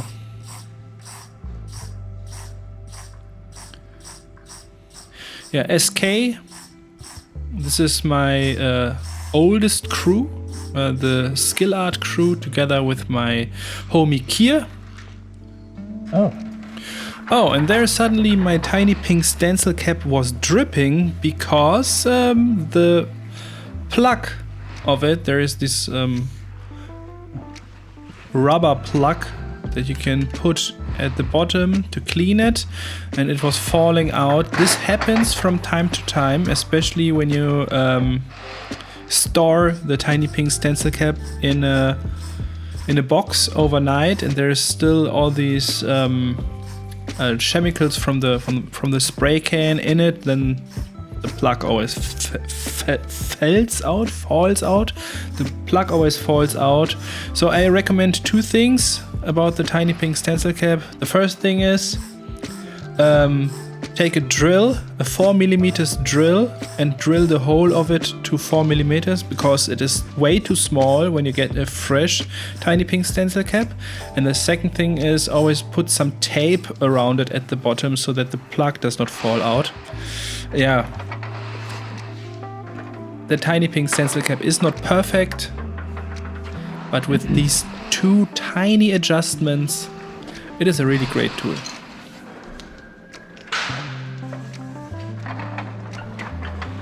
And to make this sticker look more like a sticker,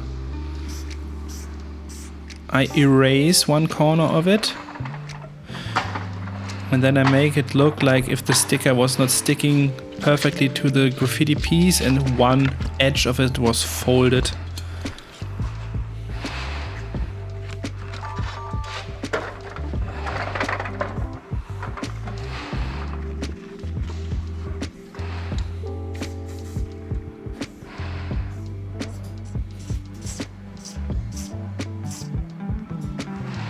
Ta-da! And a little bit of shadow is missing.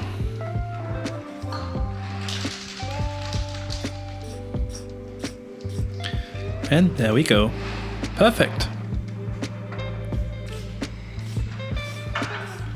Then I make a second sticker over there for my Smoe class crew. These are the guys who learn bending graffiti letters with me, also on my website, smoenova.de. I think I got the feeling I'm making too much advertisement for my website. Just check out my website and see what you can find there. I will stop talking about my incredible website, smoenova.de right now. But every support is always welcome. When I do such a video like this, it takes me to edit everything. It takes me, now is day 4 already. And yeah, I'm not a millionaire. I would love to do it all like that, but I need some support. So if you want to support me a little bit, my shop is always a good place to do this. A little sticker for Chuck for giving us the key and taking care for such an insane graffiti spot. Thanks a lot, Chuck.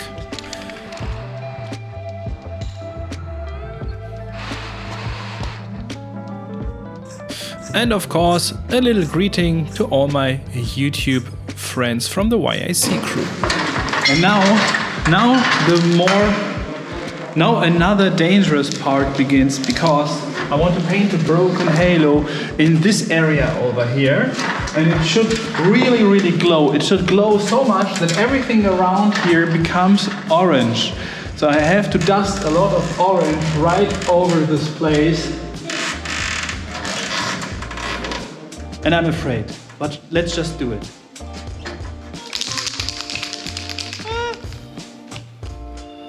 Yeah. I do this graffiti stuff for more than 23 years already, and what I learned over the last years is a complete new connection to dust. For a long time I was always thinking that it is not good to have a lot of dust over your piece, and dust was something that I always connected with dirtiness and with not painting in an accurate way. But now see how much dust I put around this broken halo heart, and all the pine color turned orange.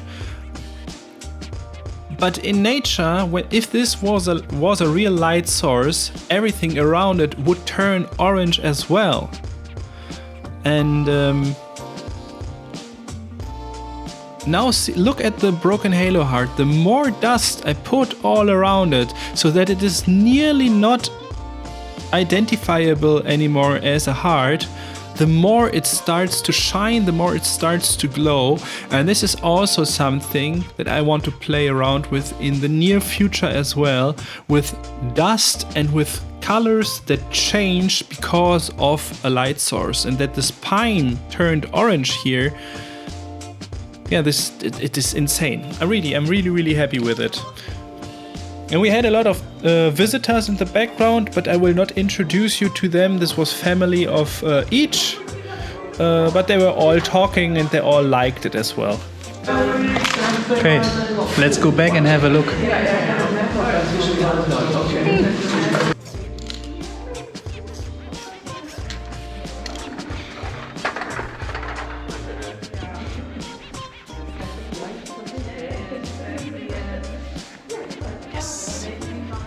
Yes.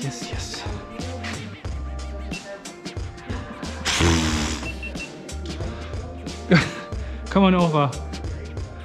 I wanted to paint a real glowing heart in the middle. Now look how it looks from the camera. It's like exploding over there. I love it. Yeah, I love it too. It's just a little bit dirty, but not visible on camera. Okay, this works perfectly. Holy macaroni! Yes! Okay, I'm happy.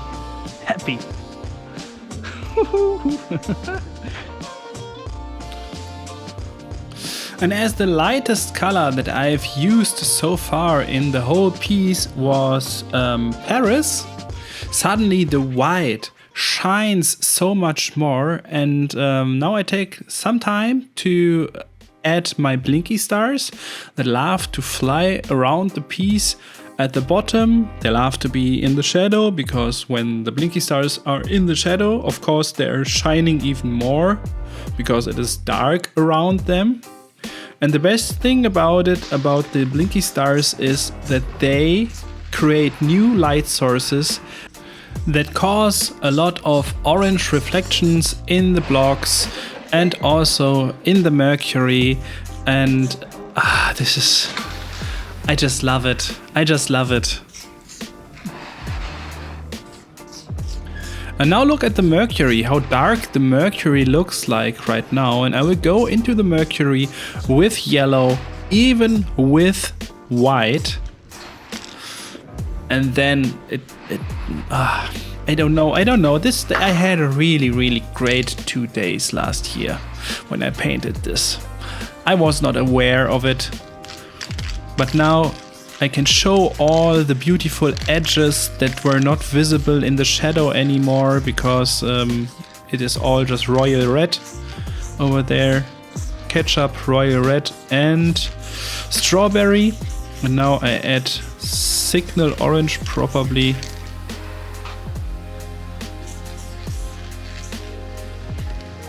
To the blocks.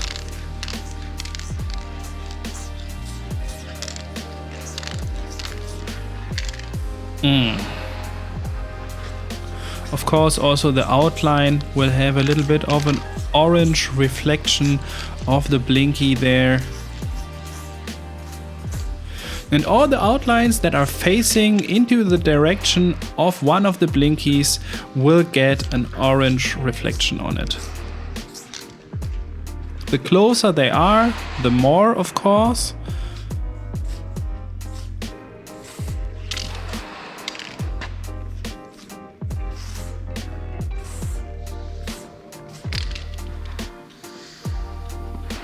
Yes.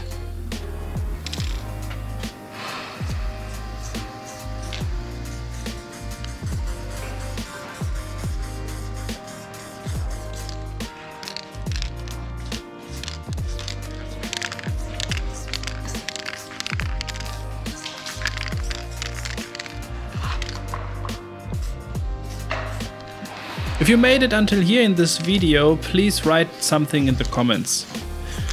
I don't know if this comments stuff really helps, but some people say it would be like that.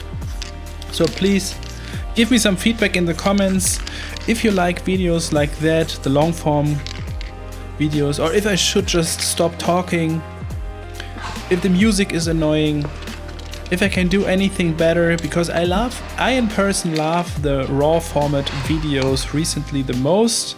After editing the video from Artists in Wonderland, I'm so annoyed about editing at all. Making everything so flashy and full of action. I don't want to do this. I want to paint great stuff and talk about this nerdy details.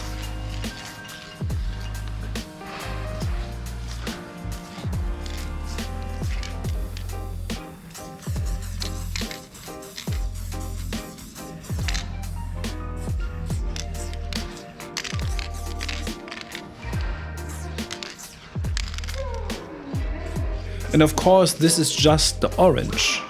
In the orange, there will follow yellow.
Yes!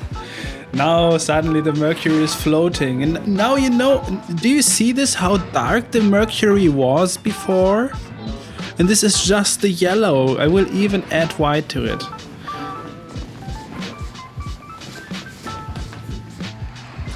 And always, when the mercury is facing one of the blinkies, there will be some reflections in citrus probably, citrus.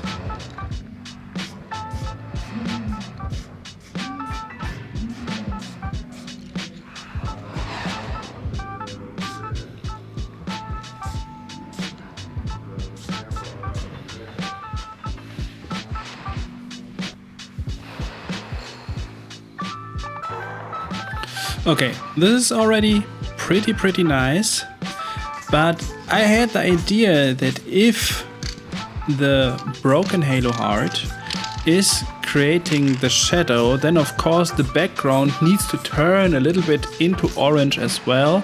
And this is why I add this tiny bit of an orange fading to the background, always at the edge of the shadow.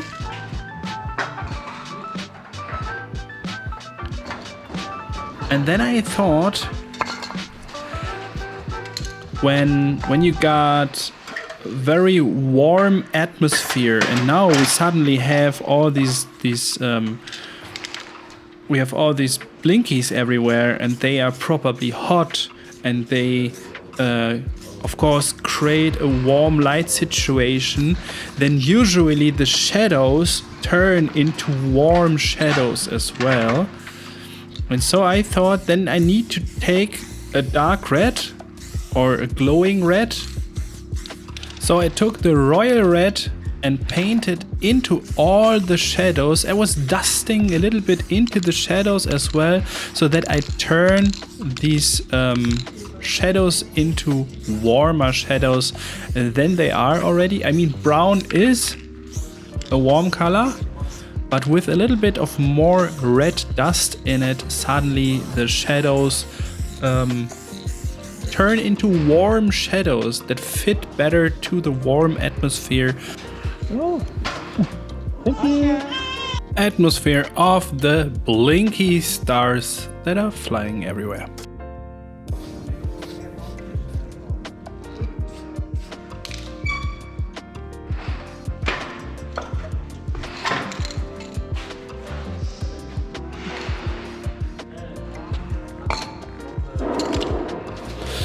Okay, and the next step, white.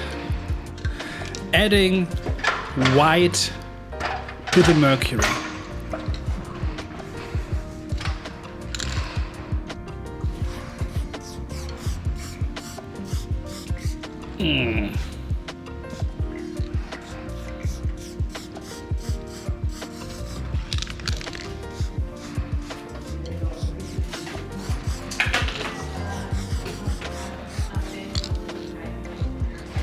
And always a little bit of dust.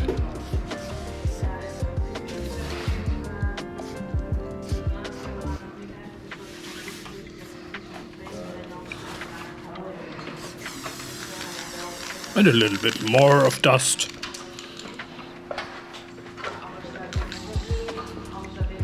Yay! Yay!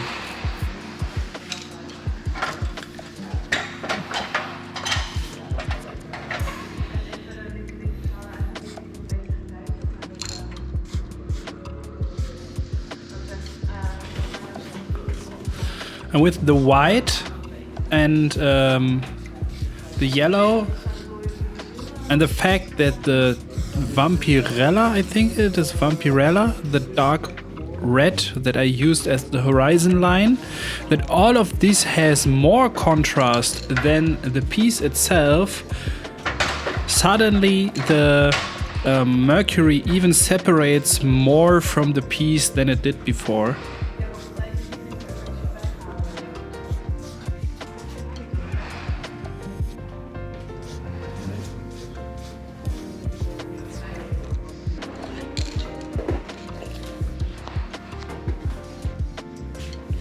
Yay!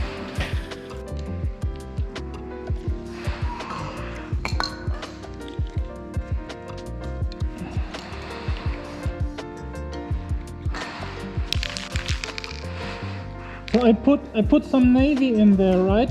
Did you already use navy? Yeah, got some over here. Okay. I take some navy and put it at the end of all holes and gaps to make them a little bit deeper. It is just a slightly touch, but as I still got so much time, I can do it, and it does not give the piece extremely much extra power, but maybe a half or 1% more. You will see it here at the holes of the S, really good.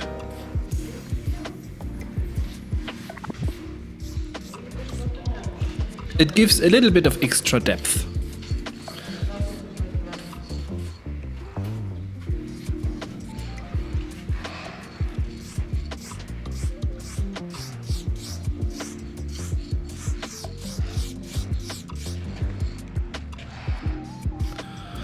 And I always fade the right side of the blocks because this is where it is the darkest. And I use the navy to even make some invisible edges visible in the shadow. Like here. Ah, wonderful.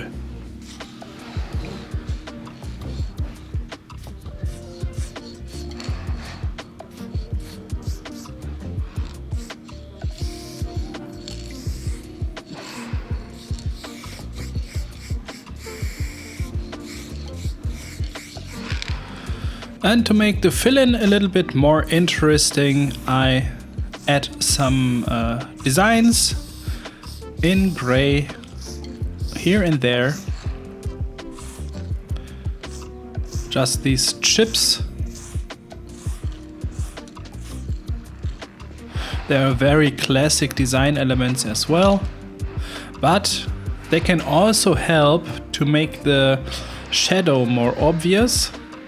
Because when you paint them somewhere where a shadow of an overlapping part of another letter is on the fill-in of the letter below, and the letter below has some chips as designs, then of course the chips have to get darker as well, and this makes the shadows even more realistic. Come on. Make the edge a little bit darker.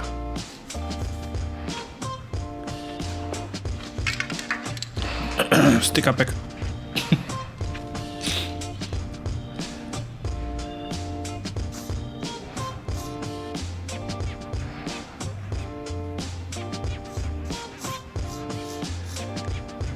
Yay! Perfect. But for my personal taste, I have to say that there is still not enough yellow reflections on the outlines and on the fill-in. So I add even more dust here and there.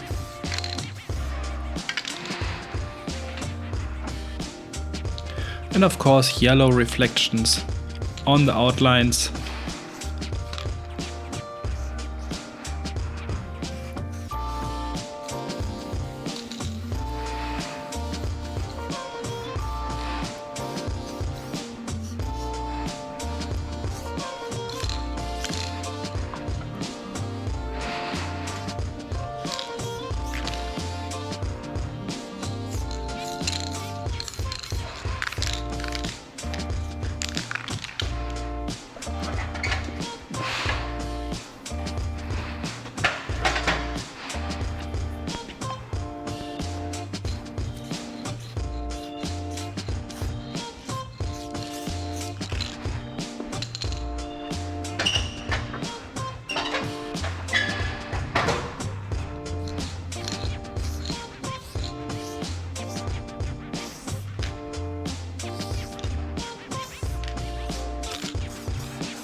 And then I had an idea that adds another 0.5% of extra power to the piece. I gave all the fill-in just a tiny bit of yellow dust, always at the edge between the shadow and the fill-in. Just a little bit. It's not that much. But this makes the whole light situation so much more warmish.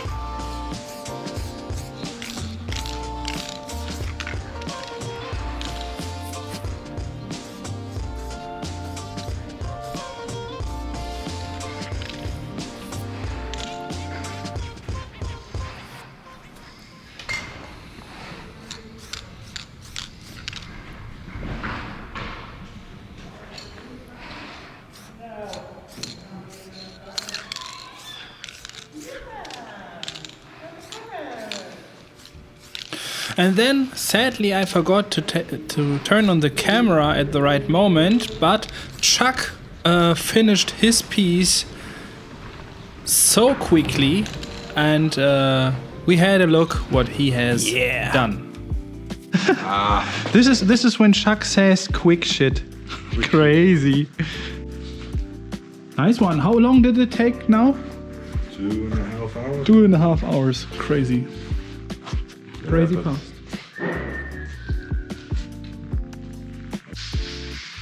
What's the name over here? Miss. Okay, there is the T. Okay, yeah, it's a little bit confusing because he makes these holes within the fill-in space. Yes. Okay, cool. Mister. It's I love these zigzag lines. Yeah.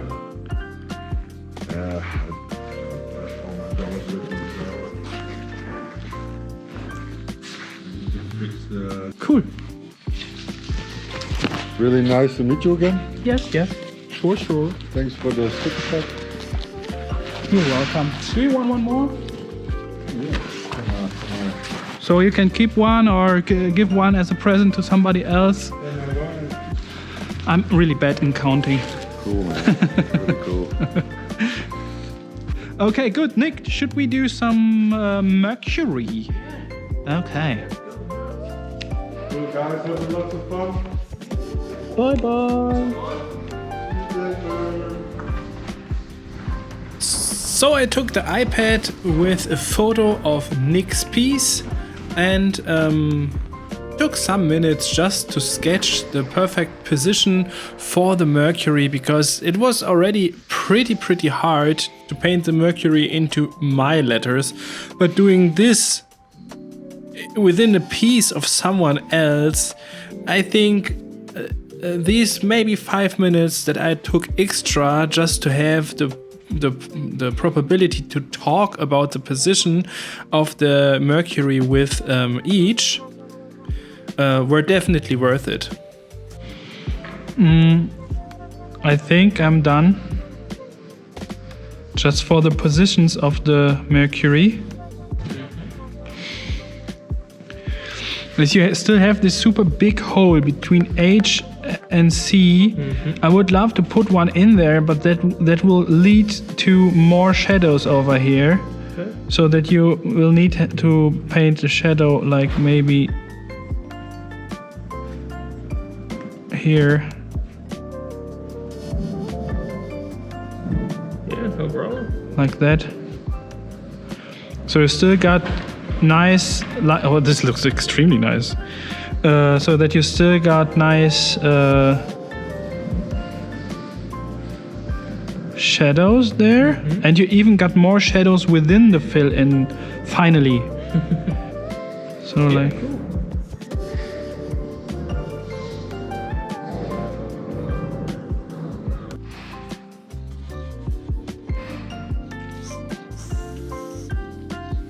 I can just say that it helped so much to make a little sketch and to know where I will paint the mercury. It is always hard for me to paint into artworks from other people, and thanks a lot at this point to Mr. EECH that he was trusting me. I mean, I did basically the same like on my side.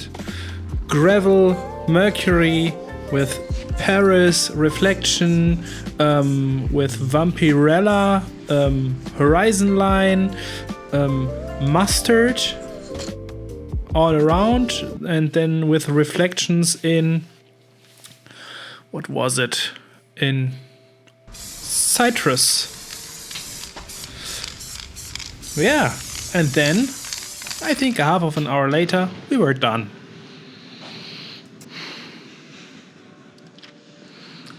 Okay, I would say it's not possible to add anything more to it that makes it better. A big thanks to Mr. EECH for having me again in the Netherlands, in the Loads, and I know that you want to see it. This is the final result.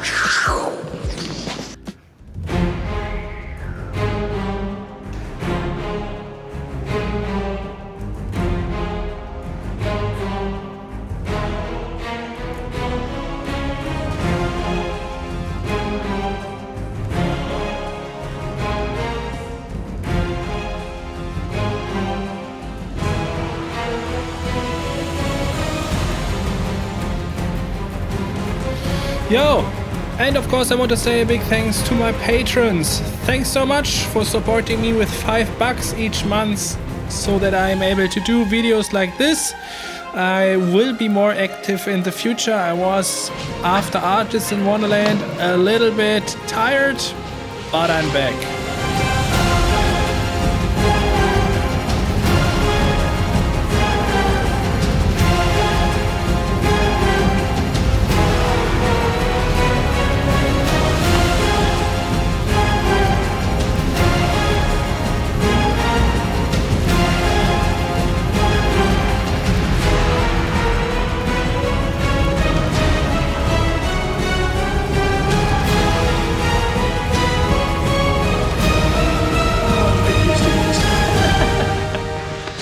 Yo friends and followers, I hope that you were a little bit entertained. Please don't forget to like the subscribe button if you want to see more videos like that. There are still a lot of videos in the pipeline that still need to be edited. Good stuff from different countries, Switzerland, France, Netherlands, Germany. And after painting trains, I painted a motorhome and turned it into a forest motorhome. The whole documentary is recently in the editing. My wife is finishing it by the end of the next week, but sadly it's a German documentary. And yeah, I hope to see you in the next project. And I want to say a big thanks to Montana cans for supporting my YouTube channel with a lot of dope free spray cans. Thanks a lot. Yo. Okay. Basically that's it. Now we can sit. Hit the bell. See you in the next project. Hit the bell. Do everything.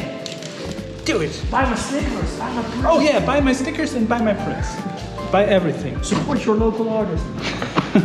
Thanks a lot. Yeah, and as views in years have finished as well, these are their quick one-day pieces. Did I pronounce your name right? Jers? Years. Jeers. Years. Years. Years. Okay.